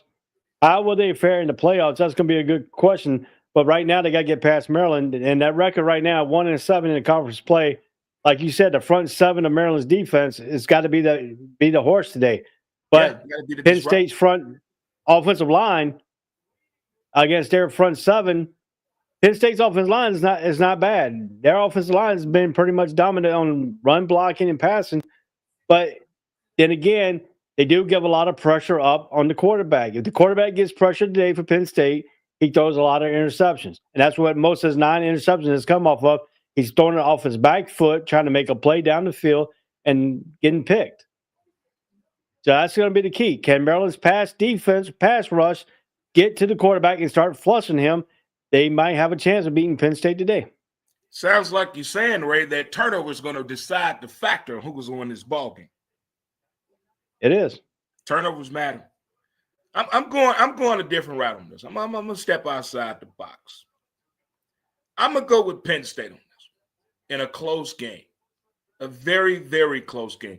close to the Ohio State matchup. Maybe a 13-10, maybe a 14-9 situation. What's the weather we're dealing with? What's the temperature? The weather at Beaver University Park, Pennsylvania, at Beaver Stadium will be 28 degrees at 3:30. Afternoon cold, hot chocolate, marshmallows, and Tiffany sitting on my lap. Let's go Nittany Lions. And on tap is frozen beer. Yeah, hello, America. Are they one of the schools that can sell alcoholic beverages on campus? I don't know if they are or not. That's okay. Bring that flask. Bring the jizzerator. Hey, dude, I seen a lot of things go on at football games. I seen them put plastic bottles in their around the waist, put it in the pants, bring it out. I mean, they got all kinds of stuff going on. I mean, I seen one guy pull out an airplane bottle, freaking Crown Royal. The new one that they got, they're selling on the internet. It's a device you put on like a chest. You can put 12 beers in it, and you just wear it on your chest, and the spout comes out in your zipper, and you can just drink your beer that way, or alcohol. Everybody's coming up with different things, man. The things that we go to drink beer or liquor at a collegiate football game is just insane, but genius at the same time. Bravo to the folks out there that are doing it, drinking responsibly, innovative style. And Billy Bud Smith says no bowl game for Maryland since 2020. We're going on 4 or 5 years right there for Maryland. That's a good one up. And he said Martin Truex fan and Ryan Pierce, hometown boys from Berlin, Connecticut. Yeah, buddy. Yeah, buddy. So I first got my start in radio. Covered NASCAR down in Charlotte, North Carolina. All right, let's see here. Move right along here. We talked about that. Hey, number 5, Notre Dame will go into Los Angeles Memorial Coliseum where they paid Lincoln Riley a house, a plane, a car, and he's 6-5. 3 houses, 2 cars, right? I think I could do that myself. I think if they give me 3 houses, 2 cars, I think I can go 6-5. I don't want no 3 houses. Nah. But I get what you're saying. All that for that? Yeah. All that. It's like when you put all these ingredients in to make something, and it take 20 minutes to eat, and it's gone in 6 minutes. What? You're pissed off. What's going to happen for that program in the offseason? I don't know. That's going to be a question, though. Does he go and fire everybody on the coaching staff? See, that's what everybody wants to happen. When things are not going well, fire him. Fire him. Well, do what Florida did. Go yell at that son of a bitch. Go yell at him. He went out and got a defensive coordinator. Thought that defensive coordinator was going to help his defense out, and it still ain't helped him out. I would chastise him. I would bring the numbers in front of him. I would, whoever signs this check, who is that? Not the AD. Athletic director? AD? Yeah. I would go in that office and look here, Lincoln. Look, Lincoln, look at me. Look at me when I'm talking. Lincoln, look at me. I have the John Travolta effect from Get Shorty. Look at me. I would bring before you numbers, projected numbers that you said you could do, and I would bring actuality to him. And I'll just walk out the office and say, you be the judge on where we should go from here. Have a good day now, sir. That's what I would do. Chastise him. That firing people right away, I used to think that was a way. Fire that some bitch. But sometimes if you put the data in front, okay, maybe that will motivate the coach. I mean, they do it to the players, vice versa. They do it to you in your home, in your relationship. They do it to you in your education. But when it comes to the coaching lifestyle and the coaching life, whether to keep you, how to improve you or fire you, show me the steps how we got here. Just you're fired, clear your office out. No, that ain't working no more. No. There got to be levels to this. As school as USC, and they're trying to become a football household name again instead of volleyball, women's volleyball, instead of women's basketball, instead of the men's swim team, instead of the women's soccer team. They're trying to get back to the days of the Trojan man and woman, and it can't.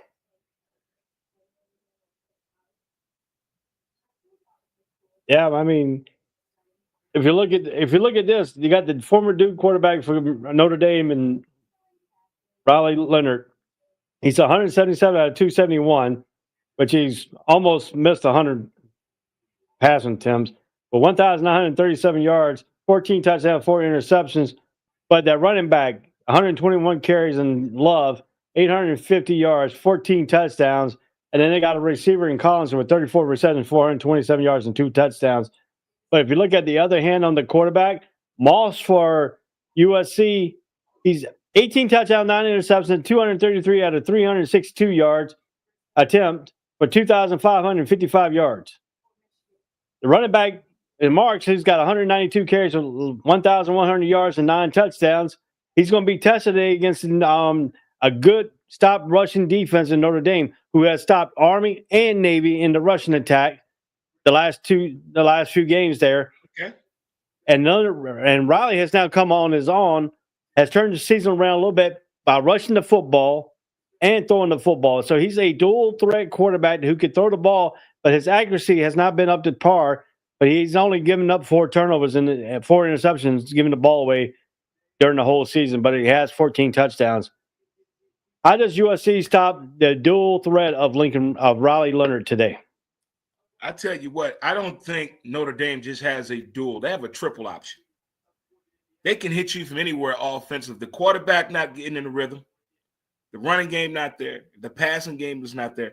They have other elements of the game where it can step up. The passing game not working, the running game. If the deep pass not working, now we got the little short pass. We got the double pass. They have so many ways to attack you. And the reason I know this, the moment Notre Dame lost that game, I was like, this is not the Golden Domers I thought they were going to turn into. They keep talking about the coach too much, how beautiful him and his family is. I don't give a damn about that. You didn't come here for that. Notre Dame wants to win. They want to win. They want to win the rivalry. They want to win all games on national TV, and they want to go into the championship hunt, being a playoff pitcher.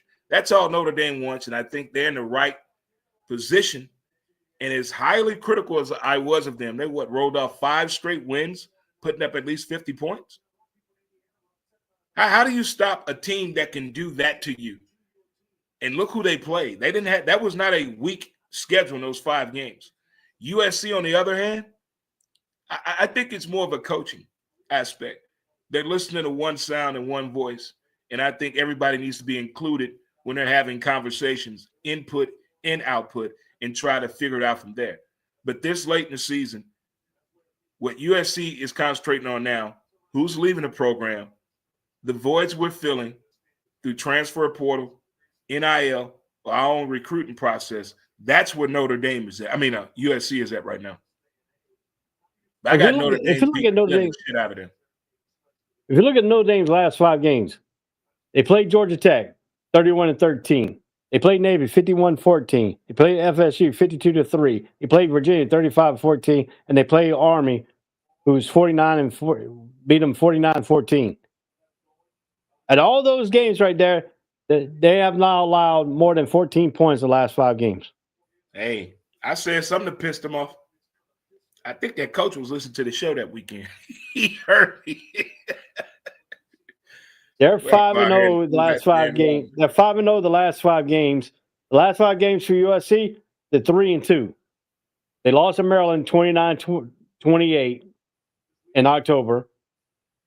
They beat Rutgers 42-20. They lost to Washington 26-21. They beat Nebraska 28-20.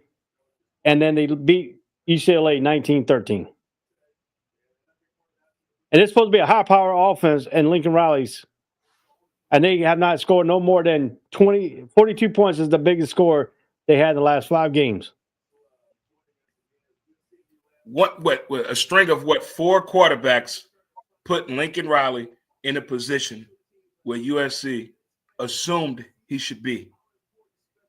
The expectations were way beyond the Call of Duty for him. And it's okay. We've done it on players. Decades we've done it on players.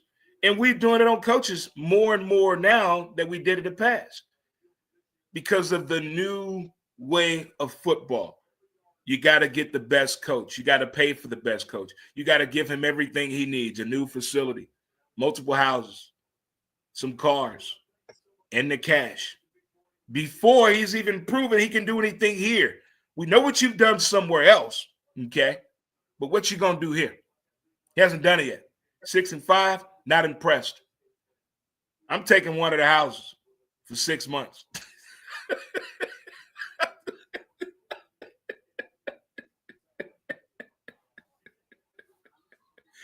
You think I'm hard on players? I'm just as hard on coaches too.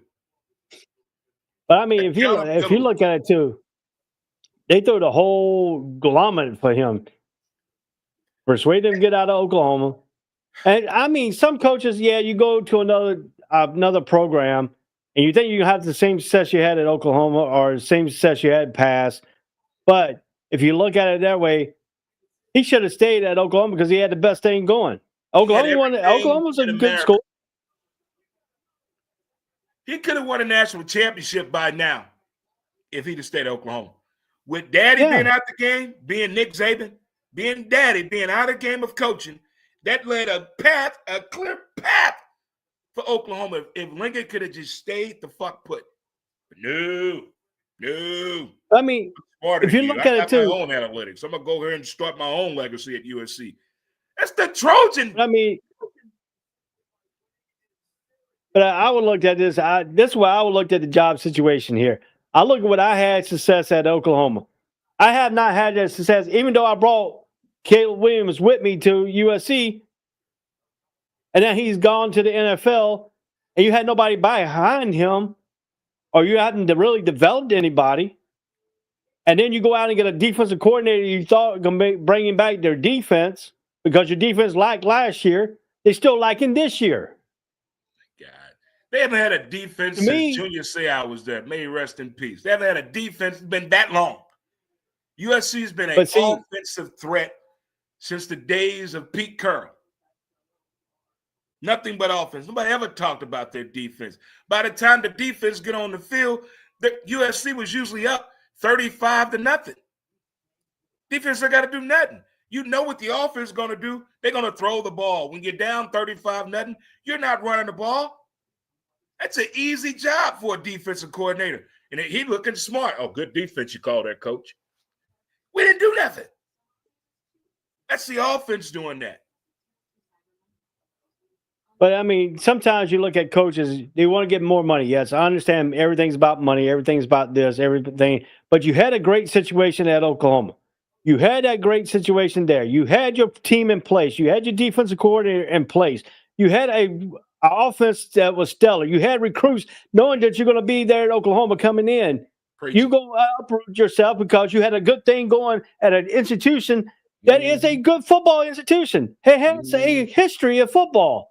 Yes. And then you going out to USC and restarting everything over, and you got to recruit out in California, which is hard to recruit in California. Just people stay in California because of the freaking cost of living out there and everything else. And everybody wants to leave California to come out and get away from all that.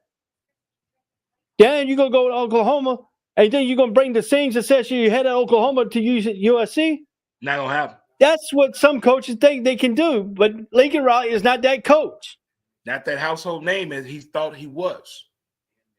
Just because you did a couple of cool things with some quarterbacks that are great in the NFL, that gave you this perception of a great coach resume on a collegiate level, but you hadn't done it from a head coaching standpoint at a high-powered profile school as USC. But what you had at Oklahoma could have turned into a gold mine by now if he would have just stayed put. Because the whole structure of the game changed. NIL was not in place when he left.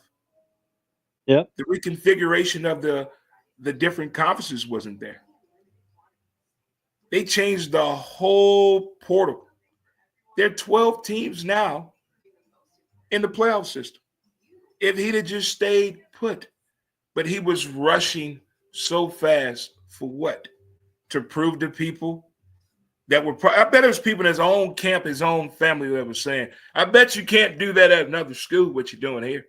It always somebody in your family that's challenging you, and you already in a comfortable spot where you're winning. But they want to come challenge you because they're probably jealous or hating. That's probably what pushed him out the way. But if he'd have just stayed put, recruitment was coming his way. He could have just opened the door. All of them would have came there. Every last one would have came there. The money that OU has, are you kidding me? Are you kidding me? That's a black card he had. But I mean, to me, until a point, in California now, you think you had success at one place, and you think you go to another institution, but different criteria and different places. Cost of living in Oklahoma, people want to come there because it's cheaper than out in California. California is the most expensive place to play football right now. It's a sim world in California, not real people. And I mean, you got actors. You got some of the actors who can't afford to live in California no more are moving out. And that lied for their kids to get in college. Those are rich people that did that.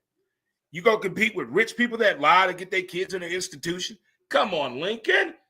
Come on. But I also look at it this way, too, about Lincoln Riley, too. And what I look at about Lincoln Riley is this has shown me that he is not a great head coach out in California. It's reminded me that he needs to go back to be the offensive coordinator, have another coach, and have a CEO type deal. He's not a CEO mentality. Head coaches these days got to be a CEO mentality. You got to know the offense, defense, special teams. I got to know how to coach. You got to know a lot of things in place. If you got no leadership and you got no CEO ability, you cannot be a head coach in college football today. Speaking of GM in college football, Andrew Luck just got the GM position at Stanford. But what you said about Lincoln Riley being a good offensive coordinator, he possibly needs some help. You know how hard it is? We just had this conversation of being a head coach and going somewhere and becoming an assistant or position coach. That's hard. For Lincoln to admit and come out and say, hey, I need a little help up in here. That's hard to do. That's a humbling experience. But the expectations put upon him, is that our fault? Is it the quarterbacks that he coached and the success that they had? Is it their fault? Or is it Lincoln Riley's fault for not speaking up in the initial process of getting the head coaching job? She did had a better team to make it look like, to make me look good. You want to get your coaching staff that's going to make me look good. That way we all look good. Why didn't he do that?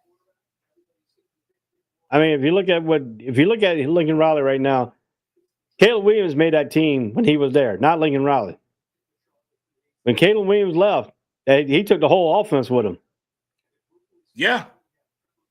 Everybody's gone. But again, we got to give, he wasn't playing with it. He didn't bring anybody with him, I don't think, when he left OU. Yeah, he did. He brought Caleb Williams with him. He brought Caleb Williams. That's right. That's right. He did bring Caleb with him. So he had just those little few players, maybe a little bit this year. You think next year he'll have more of a majority of his style players that he went out and personally got? Or they came there specifically for him, to play for him? Will we see more of that next year? And then we'll have a better judge of character and coaching characteristics from Lincoln Riley next year, as opposed to us being too quick, no pun intended, to shoot the gun because he hasn't lived up to the hype at USC, even though it's still early. It's still early. We're not in the third or fourth year yet. We're in year 2. Yeah, I can look at this. And another way you can look at and spin this too for Lincoln Riley is, can he keep Marks, the running back? He has 192 carries, 1,100 yards, and 9 touchdowns. If they're not winning right now with him, and they're not winning, not showing him eyes, well, he decided to put his name in the transfer portal and just leave. And then now you got to start back over with a running back. Even if you got a running back in place right now, now you got to go and build around the running back that you got right now. And then hopefully Moss can turn into a superstar quarterback with this year experience. Maybe Lincoln Riley's offense could get back on track. But then again, the question arises with Lincoln Riley is, can the defensive coordinator he just hired go out and recruit and bring back a defense that could be a competitive team that can stop other teams, because right now you cannot outscore a team that you ain't got no defense for. His offense cannot outscore a team this year. He has no players can do his offense. His offense is stalemate right now. I mean, high school football in California is putting out some very large numbers in the quarterbacks, receivers, and linebackers. And high school football has gotten very, very good in California. It's nowhere near Texas and Oklahoma for us in that region where he just left. But California, can he recruit? Can his defensive coordinator recruit? That is key. What is the attraction coming there as opposed to what I did before I got to USC? So you got to have, who's the billboard guy that they're building this offense around? Who's the billboard guy that they're building the defense around? They got to give somebody some assurances along the way. You come to this program, here's who you playing with on the offense. Defense, here's who you playing with on defense. This is our captain. This is our leader. Who do they have that could be that voice for them in the recruiting process in the offseason? Or even in today's game in the matchup when they go have some recruits at the game. For sure, as everybody is going to today, because it's senior day, of course. But I got to give Lincoln Riley more time. I want to jump the gun too much. I really think coaches that come in these programs talking that they want to be all in the videos and all on the stage and smarter than thou. 2 years is not enough anymore. Even with the transfer portal, even with NIL, even with your name. Maybe 4 years. I'm going to give you 4 years. I'm giving 2 more years to prove to us that USC is back on the map. To bring that, because college football needs the left coast in football. They need the left coast to be good. They need that. Because the left coast is awful. There's no more nighttime football that nobody's going to stick around for if the left coast is awful. So they got to get the left coast together. Thank you, Boise State. Thank you.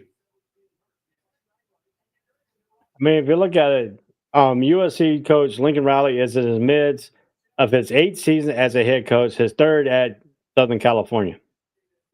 3rd? All right, we got 1 more year there. Yeah. He's in his 3rd season at Southern California out of his 8 seasons. He spent 5 seasons at Oklahoma as a head coach. Should have stayed.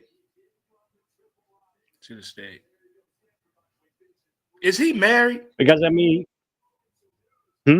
is Lincoln Riley married? Because if he's single, that's why that sumbitch went to California. Let me see. Hold on a second. I'll tell you in a minute. I can't believe this couple proposed in the middle of college game day. Lincoln Riley, head coach, USC, is married to Caitlin, and they have 2 daughters, Logan and Stella. Oh, okay. He's not leaving. Caitlin and 2 daughters, California. He ain't leaving. He ain't going nowhere. You got him, girl. He's all yours. Riley was born on September 5th, 1983 in Lubbock, Texas. He became the head coach of USC in 2022 after leaving Oklahoma, where he was successful. Riley's 10-year contract with USC is worth $110 million, but the buyout is not publicly because USC is a private university. We're going to get in them records because the internet is powerful. We can find out any information we want to if we just stick together as a crew. And then they have a YouTube video, Lincoln Riley and USC. Is that a bad marriage by Paul Feinbaum? You know, he's mad about every other college except for the SEC. Paul Feinbaum is the type of relative that if he has something on his chest, he's going to tell you exactly the way it is with the same face. He's not going to smile. Yeah. He's not going to frown. He's going to give you that look. And I like the way he talks about college football. When you know how an announcer is that you listen to, or a podcaster that you listen to, or a live streamer, you listen to them for a reason. There's a reason. I like the debates he gets back from the haters and the naysayers on his show. That's that old school, how everybody's not going to be right on this show. I don't like shows No. like that when everybody agreeing. No, that's not real. That's fake. It's fake. That's fake. I mean, it's like a lot of people ain't gonna agree. Well, we got it. Well, assessments we got on here, but I mean, I got my own opinion. You got your own opinion. That's what makes it so great because we can debate back and forth and talk Right. about certain things and stuff like that. You got your SEC perspective. I got my ACC perspective, but we got other perspective. We broaden ourselves out a little bit more out to teams and try to commemorate. We know we're out in the freaking Big Ten right now. You know, our football team ain't in the Big Ten, but we out in the Big Ten. We can talk about the Big Ten. We can talk about other schools, and we can give you some pointers and some things that we can think about. But what we're thinking about with Lincoln Riley is that dude had a great thing going at Oklahoma, and he He had an left amazing thing. because he want 3 freaking houses. Like, Todd, What you gonna do with 3 why houses? did you break up with Tiffany? Why? She was the perfect girl. Why did you break up with Tiffany, Todd? Why? Now you would And I fucking don't kill her. understand the coaches these days. They have a great thing going.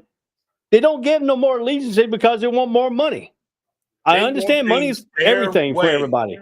Maybe it was the weather. I mean, that is Tornado Alley, but I'm not going to Earthquake City either.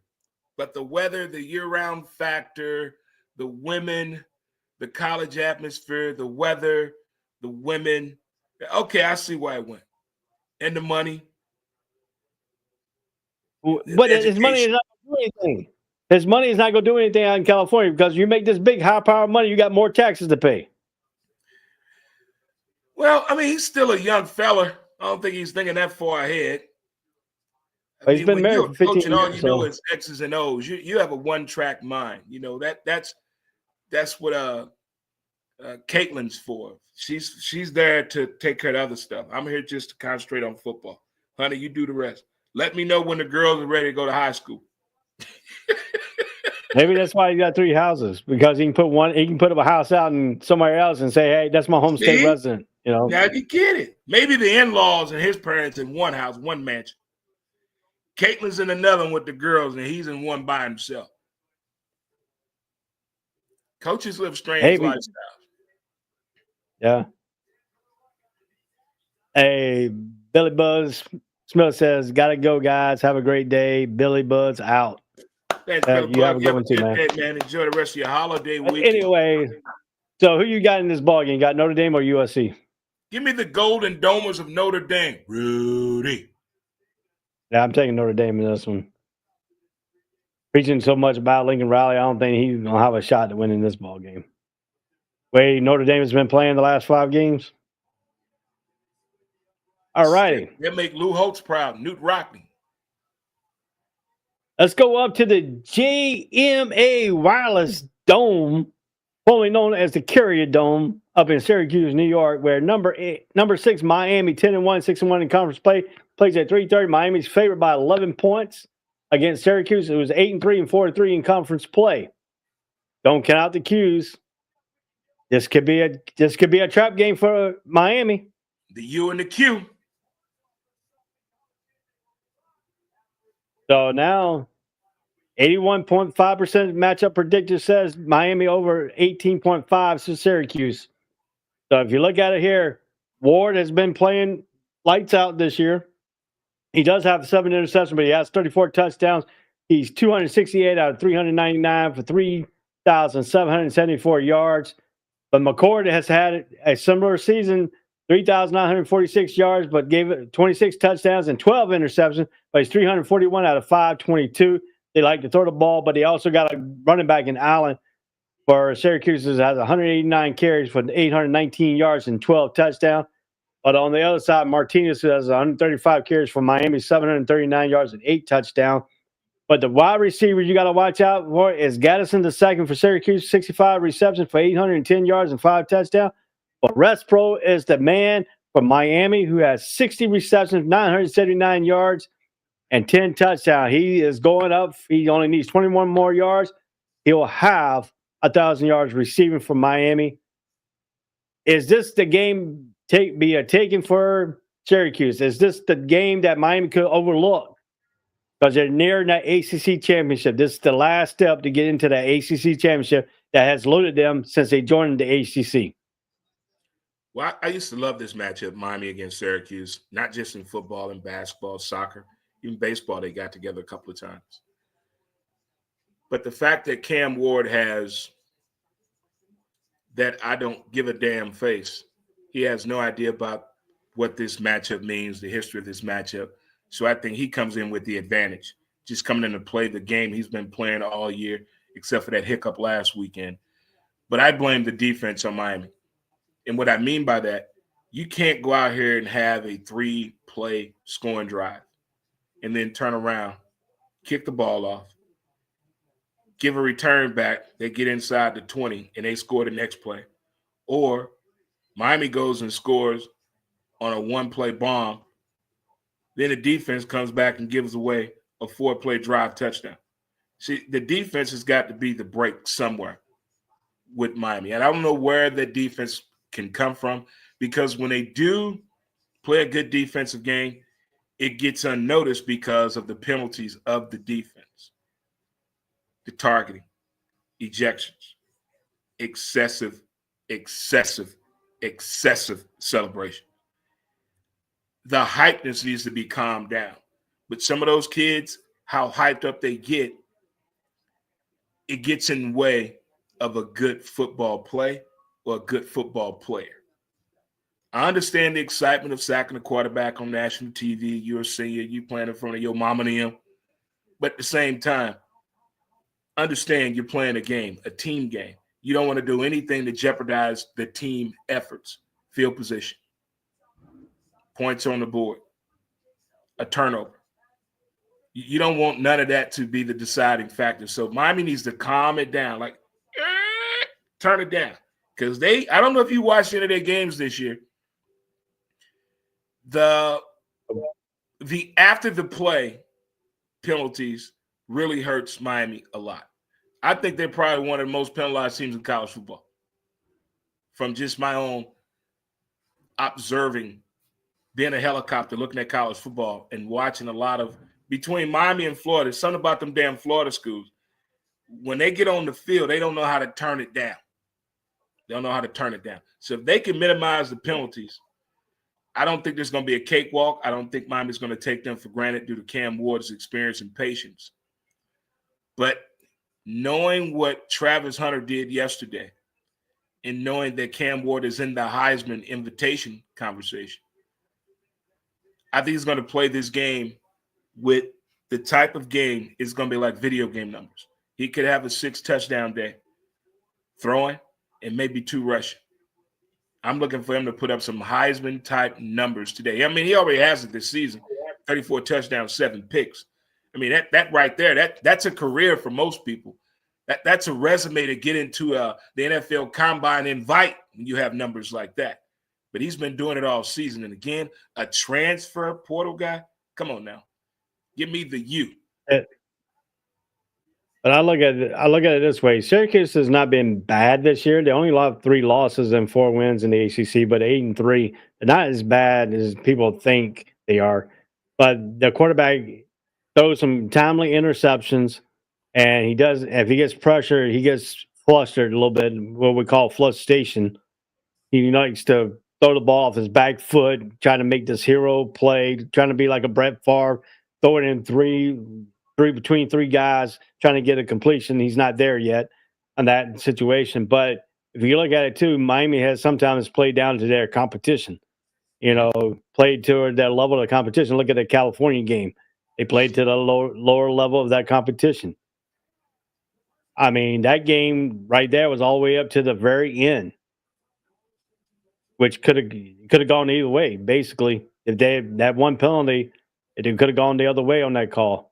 Right. But I mean, that's a name they can say. But if you look at Miami, they have sometimes played their level of their competition, and some of them have been bad. As some of their offensive games have prowess, but the defense, like you said, they throw timely penalties of roughing the passer, personal foul, getting frustrated because the other team offense is moving the ball on them. And if the Syracuse can get that going for them, it could be a long day for Miami, even though you got Cam Ward back there. And I don't think there's going to be video game numbers like you said. I don't think it's going to be that. I don't think to use back because when Cam Ward leaves, he could possibly take the team like Caleb Williams did. I mean, Cam Ward's made that offense look good. Raspberg made the wide receiving core look good because he knows how to run routes. He's the best route runner on the team. He reminds me of Wes Walker for New England. Good route runner. Makes himself. I mean, you run good routes, you're gonna get wide open. And when you're a good route runner like he's got, Cam Ward, it makes Cam Ward look good. Cam Ward looks good anyway, regardless what team he played for. You know, he looked good at what he came from Houston. Look what Houston did with him. But is Sandoval the right coach? Again, Sandoval is the man. He's a Hurricane in life. He went to the Hurricane. He came back to his alumni. What he did at Oregon. But look what Landon's doing at Oregon right now. I mean, Oregon didn't fall off when they changed coach. Right. Because but I think Miami right now, when you a good coach and you're leaving a good program to go to another program that's not as good, but you know what you're bringing to the table, so to speak. I think he probably had a conversation with his players about what was going on. Now, I don't know how long you can be involved with the hiring process on your exit strategy, or does the board of trustees even talk to you, the AD? Don't know the process. But it seems as though the way both of those schools took and handled getting a new coach and dealing with transfer portal players at the quarterback position, it seemed to have some type of intelligent conversation, the transparency had to be going on. But I mean, if you look at the situation they got. I mean, I think Sandoval probably made a good choice to go back to his alma mater, make Miami back, trying to make it back to the Canes, who the Canes used to be, trying to make all that thing going on in Miami. But right now, there's going to be a lot of pressure on Miami. There is a lot of pressure on Miami because this is the chance to get into the ACC championship game, but it has eluded Miami since they've been in the ACC. So, I mean, Syracuse could take that pressure right to them. And plus, especially playing at home, Syracuse is a better home team than they are on the road. I mean, this could be a different beast, a different animal today. We could see an upset today. That's the first upset you called, Victor? Could be. I'm going with the U. I'm going to go with Syracuse. Heisman this weekend. This is Heisman game. I'm going with Syracuse. I think Miami's got too much pressure, and I think the media is putting that pressure on them because everywhere you look around, can Miami get to the ACC championship? Can Miami get to the ACC championship? It has eluded Miami. Is Miami back? There's a lot of pressure to carry on this team, and if they are not careful, overlook Syracuse. Syracuse could put that baton on them because they got a good wide receiver, they got a good running back, and the quarterback can be good if he don't get pressured, if they keep him upright. Miami has the players to have a good defense, but they need some discipline. Are they trying to go back to the bad boys of Miami? No, that type of football is not allowed no more. You can't play that no more. You just got to play the game. Play the game, do your job, and hit them. That's it. That's how you can do it. But I'm going with Q's. You got Miami on that one. We got one more to do before we go take a break. We're doing 4 games and then break. California versus number 9 SMU. SMU has already clinched a spot in the title game of the ACC. First year in the ACC. Jennings has done a good job for them, even though he's thrown 7 interceptions, 17 touchdown passes. But they have a running back in Smith who has 177 carries at 1,089 yards and 13 for the Mustangs. Wide receiver core, Daniels leading the wide receiver core for 460 yards, 2 touchdowns, 24 receptions. But they spread the ball around between all the wide receivers. Daniels is the best one they got out of there. But if you look at Mendoza for Cal, he's 265 out of 386, 3,004 yards, 16 TDs, and 6 interceptions. Thomas for 598 yards, 7 touchdowns, 91 carries. But their wide receiver core is only 555 yards. And Innes with 48 receptions, 2 touchdowns. California is a team that you cannot overlook. They're 6-5, 2-5 in the conference. That 2-5 record is misleading because they have played in stellar competition the last few weeks. If you look, they played Wake Forest. They beat Wake Forest 46-36. They lose to Syracuse 33-25. They beat Stanford 24-21. So they've been in games, but SMU's last 5 games, they have given up 20. In the last 3 games, they've given up 25, 28, and 7. Pitt got 25. Boston College got 28. UVA got 7. The tighter games they have played is against Duke in the last 5, 20, 28, 27 in overtime. And they beat Stanford 40-10. SMU is a team that has got an offense and it's got a little bit of a defense. Not a great defense, but it got an offense. They like to try to outscore you. This could be a low-scoring, high-scoring game. If California keep a low-scoring game, they got a chance of winning this ball game. But if SMU gets up and down the field, this could be a blowout. What do you think about SMU's chance right now getting into the title game? Already got the title game sold up. They have nothing really to play for except for the college playoffs. That's what the coach has been telling them. Hey, we get to the ACC championship. We're in the ACC championship. We are in the college playoffs. So with that number 9 said, SMU, and this coming from a college that had a death penalty on them a while back. All that recruiting, all this stuff that happened, they blackballed them. They did everything. Now the football program is starting to come back around with Sonny Dykes as the head coach, and he left to go to TCU. They have not missed a beat since Sonny Dykes left. So what do you think about this SMU team, and do they have a shot to get in that college playoffs if they can keep winning what they're doing right now? Yeah, that scandal was back in '82, but I haven't really watched SMU play that much. I've only seen highlights. I just know they score really fast. They got some speed on the outside. Being in the ACC, getting back to notoriety, being a household name possibly, probably was a good move for them with the matchups and the type of scheduling and the level of competition in the ACC. Not saying it's mediocre, but when you're trying to come up with somebody's house for the first time, it's a nice introduction to the type of players you're going to be around now that you're in this conference. But for as SMU chances going up against Cal today, Cal has been a good football team for a minute. They missed the boat big time this year. I don't know what happened. But Cal is one of those schools where I think recruiting needs to be a factor. And if you can't recruit, it's going to hurt you. You can't be a one-sided coach unless you got some national championships up under your name. If you don't have any of that under your name, it's going to be real hard for you to recruit out there. So I think that's been Cal's problem. SMU, again, I've only seen them play in highlight form this year. I may watch a little bit of this game, but that being known that they're trying to get to the ACC championship, that lets me know right now the mentality and the message that the coach is going to give his players. Let's put them away early. Let's be smart with the ball and the penalties and the mistakes that we can make mentally.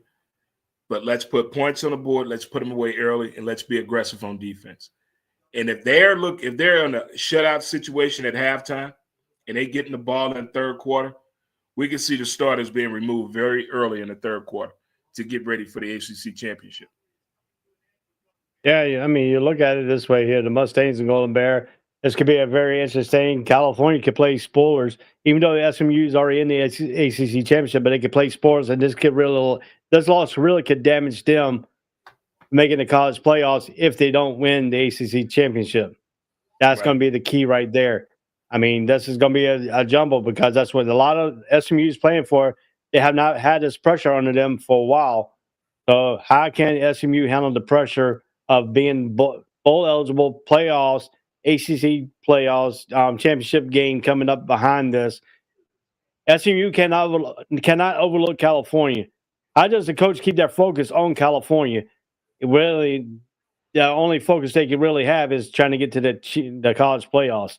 They're already in the ACC championship. That motivation is gone trying to get to the championship, and nothing's going to spoil that. But this loss could spoil their chance going into the college playoffs. Well, you can't be excited about something you don't know anything about. They've never been to the ACC before. And to imagine not being ACC championship, they're in the driver's seat for it, it's composure. Keep your composure. You've already explained to them what's at stake. The players know what's at hand. They have a television. They listen to the media. They read the media. So everybody knows at hand with SMU. They just got to go out here and do their job. Finish this game early, meaning get my starters out of this game, get my seniors in here to give them their notoriety and respect, and let's get ready for the ACC championship. That's what I'll be preaching to the team. You can't say, hey, don't worry about the amusement park, and we're facing the amusement park. That makes no sense. The elephant is right there. They know what they have to do. So who you got in this game? You got SMU or you got California? I got SMU. I'm taking the Mustangs on this one. I think Mustangs got a little bit of advantage, but it could be a closer game than what really people think about on this game because the way California plays defense and the way the California's offense could come up and surprise a lot of things. So, I mean, the spread right now is 12.5 for SMU. Total points 55.5 in this game. Is the over and under in this ball game. So when we come back on the All Sports All Place College Breakdown on the All Sports All Place Network, we'll be breaking down the number 19 Arizona. In the Arizona game, we're bringing down the Auburn number 13 Alabama game, and Arkansas in 21 Missouri, and then Purdue at number 10 Indiana. So we'll be coming right back on the All Sports All Place College Breakdown on the All Sports All Place. I'm Ray. That's Dre. We'll be right back after these messages. All sports, all plays. All sports, all plays. All sports, all plays. 365, we're making a plays. You talking the game, get you through the days. We're high in the court, the dime in the lane. Variety, topics, living the same. All presentation, sports information. In the air, we're taking the nation. All sport, all plays, like working your faces. Grace at the field, so type the laces. All sports, all plays. All sports, all plays. We on top of our game. All sports, all plays. All sports, all plays. All sports, all plays. All sports, all plays. All sports, all plays. 365, we're making a plays. You talking the game, get you through the days. We're high in the court, the dime in the lane. Variety, topics, living the same. All presentation, sports information. In the air, we're taking the nation. All sport, all plays, like working your faces. Grace at the field, so type the laces. All sports, all plays. All sports, all plays. We on top of our game. All sports, all plays. All sports, all plays. All sports, all plays. All sports, all plays. All sports, all plays. 365, we're making a plays. You talking the game, get you through the days. We're high in the court, the dime in the lane. Variety, topics, living the same. All presentation, sports information. In the air, we're taking the nation. All sport, all plays, like working your faces. Grace at the field, so type the laces. All sports, all plays. All sports, all plays. We on top of our game. All sports, all plays. All sports, all plays. Welcome back to the All Sports All Place College Breakdown Show on the All Sports All Place Network. I am Ray. Dre will be right back in momentarily here. We're talking about the Auburn-Alabama game here at 3:30. Alabama's favored by 10.5. We know the Iron Bowl stake. We know what Auburn can do in the Iron Bowl. Auburn comes in 5-6, 2-5 in the SEC at number 13. Alabama 8-3, 4-3, and 13th in the college football playoffs. They're on the outside looking in right now. But the question of the day is, can Auburn get 6-6, get bowl eligible by beating number 13 Alabama, and also keeping Alabama trying to get that face in case Clemson does fail against South Carolina? They're looking in. So Alabama's playing for that spot, that last spot in the playoffs, looking in at an 8-3 team. If Clemson or Indiana jumps down and loses their games today, Indiana's got Purdue later on. We'll be talking about that. We already talked about the Clemson, South Carolina, and what's at stake there. This is what we got at stake for the Tigers here. Tigers can go bowl eligible. They're playing for bowl eligibility today at 6-6, but the 2-5 in conference play can possibly also look and knock Alabama out of that last playoffs looking in spot. at number 13 at 83-4-3. When Alabama takes another loss, they're not going to get into the college playoffs if one of these other teams falter out. So that's the stakes that both teams here has got today. The Iron Bowl is a lot of stuff can happen on these games. The matchup predictor is only giving Auburn 12.3% chance of winning, 87.7% for Alabama. We know what's going on with Alabama here. The last few games, Jill Milrose has got 9 interceptions, 15 touchdowns, but 2,396 yards, 171 out of 263. On that, you got Hunter, the running back for Auburn, who's has 174 carries for 1,145 yards. Milrose is leading their rushing also for Alabama, 135 carries, 615 yards, and 17 touchdowns rushing. He has 15 touchdowns passing, 17 rushing touchdowns for Milroe. That's got to be the key for Auburn's defense. You can keep Milroe, make him be a pocket passer, and not have use his legs. That could give Alabama some trouble on their offensive end. That's got to be the thing. They do have Williams, who has 42 receptions, 804 yards, and 8 touchdowns, leading Alabama right now in receiving. Also, Lambert Smith for Auburn has 42 receptions, 865 yards, and 8 touchdowns. So the two leading receivers for Williams and Lambert for Auburn and Williams for Alabama have almost identical numbers and receptions. Also, almost it has a few yards. He has 62 more yards than Williams does for Alabama. So Thorne, he's also could be a rushing. He's a dual threat kind of guy. He's a baseball player. He can throw the football, but he's not. He's got 20 touchdowns, 8 interceptions. He's 175 out of 276, 2,412 yards. Hugh Freeze had some big wins in his football career in the SEC when he was at Ole Miss. So that's another little tidbit you got to really look at here for this game. The Iron Bowl itself, remember Brown, the field goal missed by Alabama. Brown took it back for a touchdown, the game-winning touchdown there. Remember that in the Iron Bowl. There's been some more memorable moments in the Iron Bowl, but Auburn, everybody thinks Auburn's down years. This year has been down a few years since Cam Newton and all them have left. So that's a little bit of a tidbit that you got to really look at. If you look at Auburn's last 2 games, they beat University of Louisiana Monroe 48-14, but they did go up and beat Texas A&M at home 43-41 in 4 overtimes. They took a good Texas A&M team to overtime the last game on the 23rd of November 2024. So I mean that's a little bit of a thing that you got to really talk about there on this thing here. So I'm gonna go ahead and bring my co-host back in here, Mr. Dre Montez. He is the man, the myth, the legend, the Go Gators. Yes, he's got the Gator that has the one eye that took Chubb's hand, and Billy Madison. So, Mr. Dre, you got the Gator here somewhere, man? I heard you took the Gator. No. Oh, you didn't? No. That must have been the myth. Yeah, none of that. No. Okay. You don't have a pet Gator? No, none of that.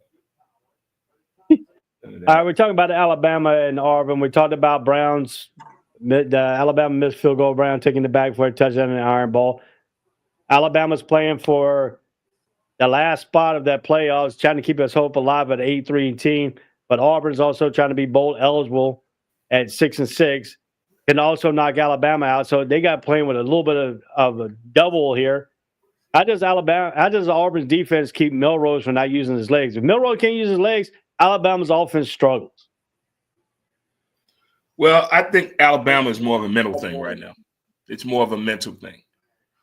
Yeah, I never thought any Alabama team in the 2000s would ever have 3 points on the board. There's just no way possible. The talent that team has, the intelligence of the people that call the plays with Alabama, I just didn't see that. So there's a little bit more probably on the dark side of what's going on at Bama. But right now, Bama's trying to save face. And then on the other side, you got Auburn trying to give an open audition for the players that are returning next year that want a new coach. Because Auburn wants a new coach. The players, you can tell by the way they play, the body language, you can tell something's just not right with Auburn. We always hear about players showing off their talent. And I think this is the first time that a college and university football team can show off for a suspecting upcoming coach that wants to come there and coach them next year. Because that's not Auburn football. You know, we just talked about USC. We want to see good left coast football. We're not used to seeing Auburn in this state of mind. Bama, we could probably take this little mishap, what's going on. You got a new coach. Again, he's coming in with a different language barriers too. He's coming into the South. And now that's different. The way they look down, the way that they talk to you when you come from up north to the South, that's not an appeasing look. Because they're going to look you up and down, sideways, and spit out a piece of back and talk to you. And call you a Yankee. Big city boys take it, huh? So what you going to do here to replace Mr. Xavier? That's what they want to hear. And this is not what they were expected to get. They knew it was going to be, a little rocky road here, not smooth pavement all the way through. But they didn't see this type of football coming. Yelling on the sideline. Discontent on the field. Confusion all over the place. I mean, they look disheveled. They look like not Bama. They look like Bama before Gene Stallings got there. Long time ago. But people that were hating against Bama probably saying that's what they get. Next man up. Auburn should have been in the picture. That's why outside of Auburn, on the gridiron, in the coaching aspect, everybody keep talking about prime time. I'm with Cam Newton. Auburn got some money. They got that good old Southern money down there in Bama. Good old Southern money. But I have Bama winning this game.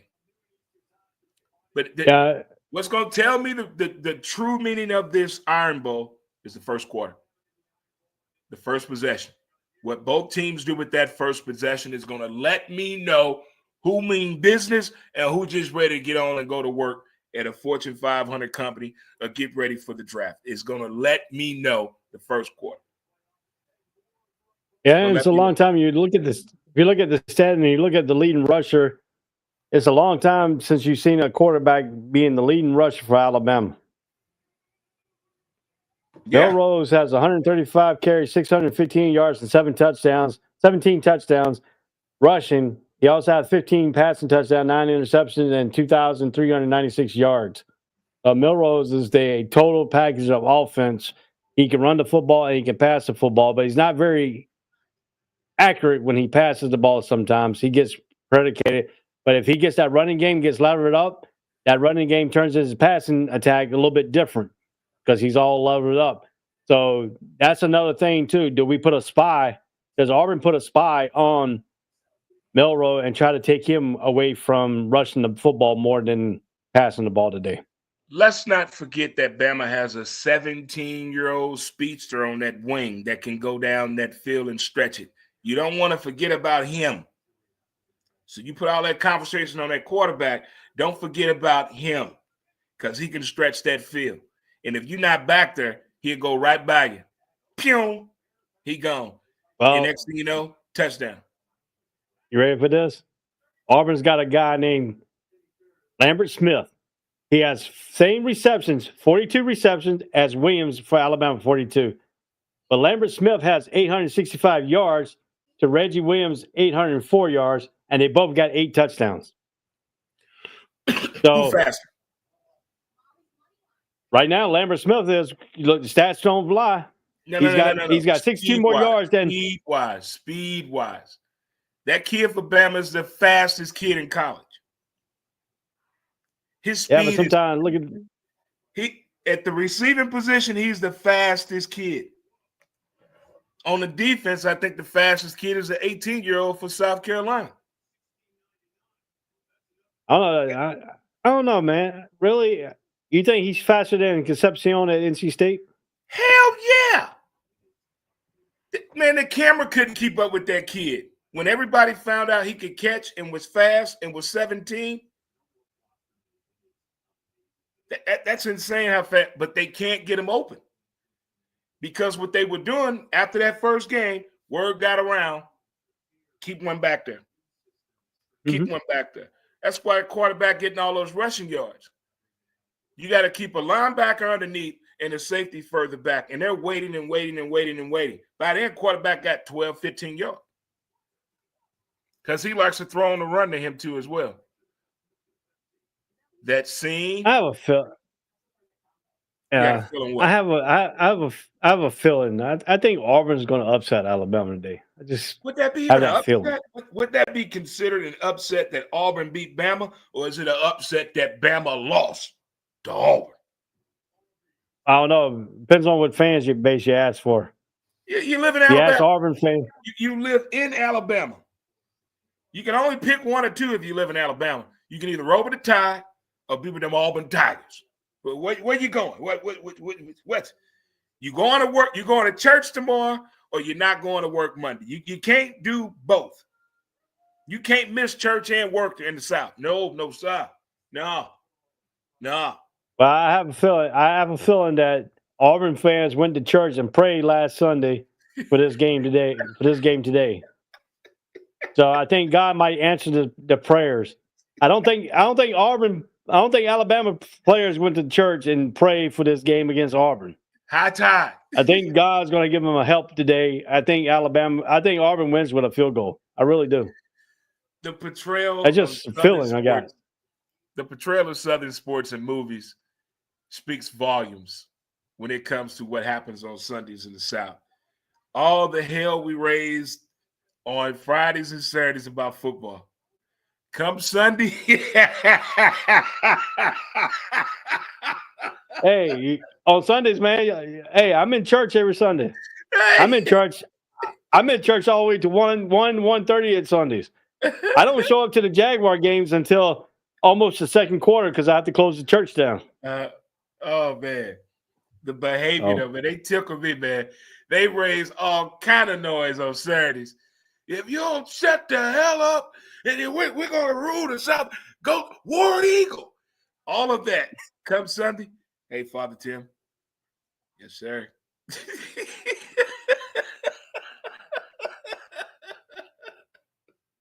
We got like 28 more minutes here before we go and get that 12 o'clock kickoff game.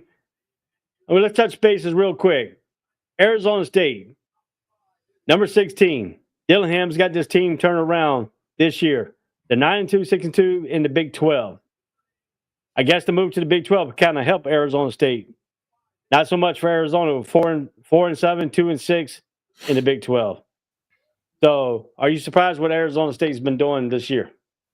Yes, I truly am, because the Herm Edwards situation, things that were going on within the trustees and the people that are in charge of hiring at that school. I just didn't like the words that was coming out.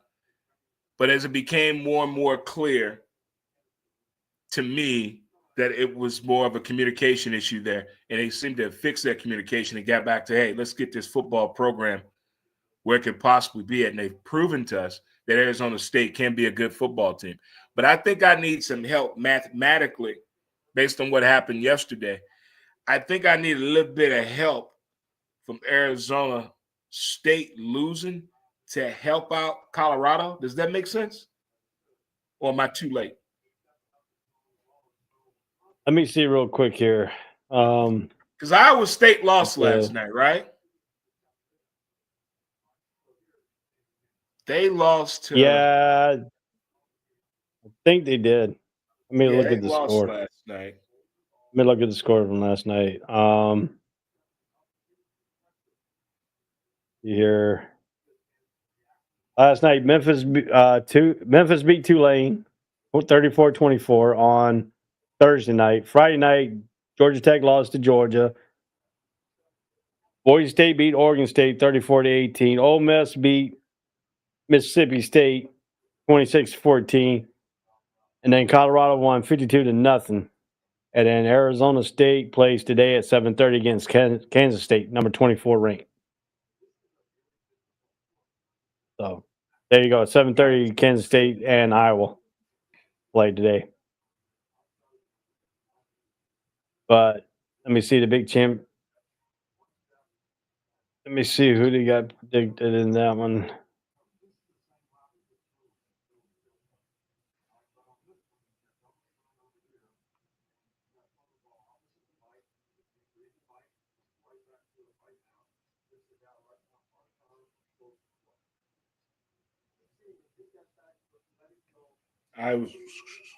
Iowa State football team score last night. No, they don't play. They played today. Today. They Think I played need today them to against lose? K-State. Who? Yeah, I need them to lose, and I need Arizona State to lose. I need Arizona State to All lose right. Arizona, but I'm picking Arizona State. That makes sense. Yeah, this is the thing right here. Big 12 championship game has yet to be decided either in the final week of regular season. However, Colorado winning against Oklahoma State on Friday afternoon has helped paint a clearer picture heading into the bulk of action on Saturday. As it stands, 4 teams have 2 losses in the conference play. The Buffalo, Arizona State, Iowa State, and BYU. 5 teams, Kansas State, Baylor, TCU, Texas Tech, and West Virginia, have 3 losses in the Big 12. Play a piece. So there you go. So right now, Colorado, since they already played,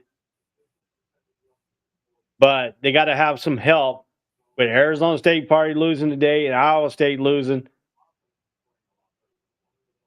And then they got BYU could be the other team that joins Colorado. So there you go. But as the picture is getting clearer and clearer, but as of today, that Big 12 championship game has not been decided yet. Yeah, I think it will be decided after the end of the night. Yeah. Arizona State and Iowa State need to finish up. Yeah. They don't play it. They play at 7:30 tonight. Yeah. It's gonna be a then long BYU day. plays it. Then BYU plays Houston at 10:15 tonight. I finally got a chance to see that kid from Boise State play. He's good. He's good. That running back, he's good. Yep. So as we're finishing up here, so you take it out. You taking Arizona. You hope Arizona beats Arizona State. I said I'm hoping, but I'm taking Arizona State. Yeah, I'm gonna take Arizona State that too. Number 21, Missouri plays Arkansas. I think Arkansas could beat Missouri. That's just I gotta go with my family, that man. Arkansas, Little Rock, Augusta, Bald Knob, Searcy, Fitzhugh, Whiteville. Shout out to the people. Little Rock, North Little Rock. Yeah. So, and then you got Iowa State against Kansas State. You taking Iowa State or you taking K-State on that one? I want K-State. I want confusion is disruption in the Big 12. I want somebody to carry the 1, the 2, divide that, put a fraction here. Yeah, I want them to throw the dice like they did in Remember the Titans. I know in Friday Night Lights. We're gonna decide this. Then you got number 1 Oregon versus Washington today. Now you got number 3 Texas. You got number 3 Texas and number 20 Texas A&M renew with that rivalry at Cal Field and College Station. So, but I got to run. Sorry, but I have to run now because I got some stuff I got to do. I just got a text from the church, so I got to go to the church here. Do your thing. Give me Texas. Give me Oregon and a slight edge over Washington. I think that game is going to be closer than what a lot of people think. It's been a great day on the All Sports, All Plays College Breakdown. I'm Ray. That's Dre on the All Sports, All Plays Network. See you next Saturday with a little bit clearer picture of championship weekend. Be back. Be safe. See you. Enjoy today. Talk to y'all later. Peace. All sports, all plays. All sports, all plays.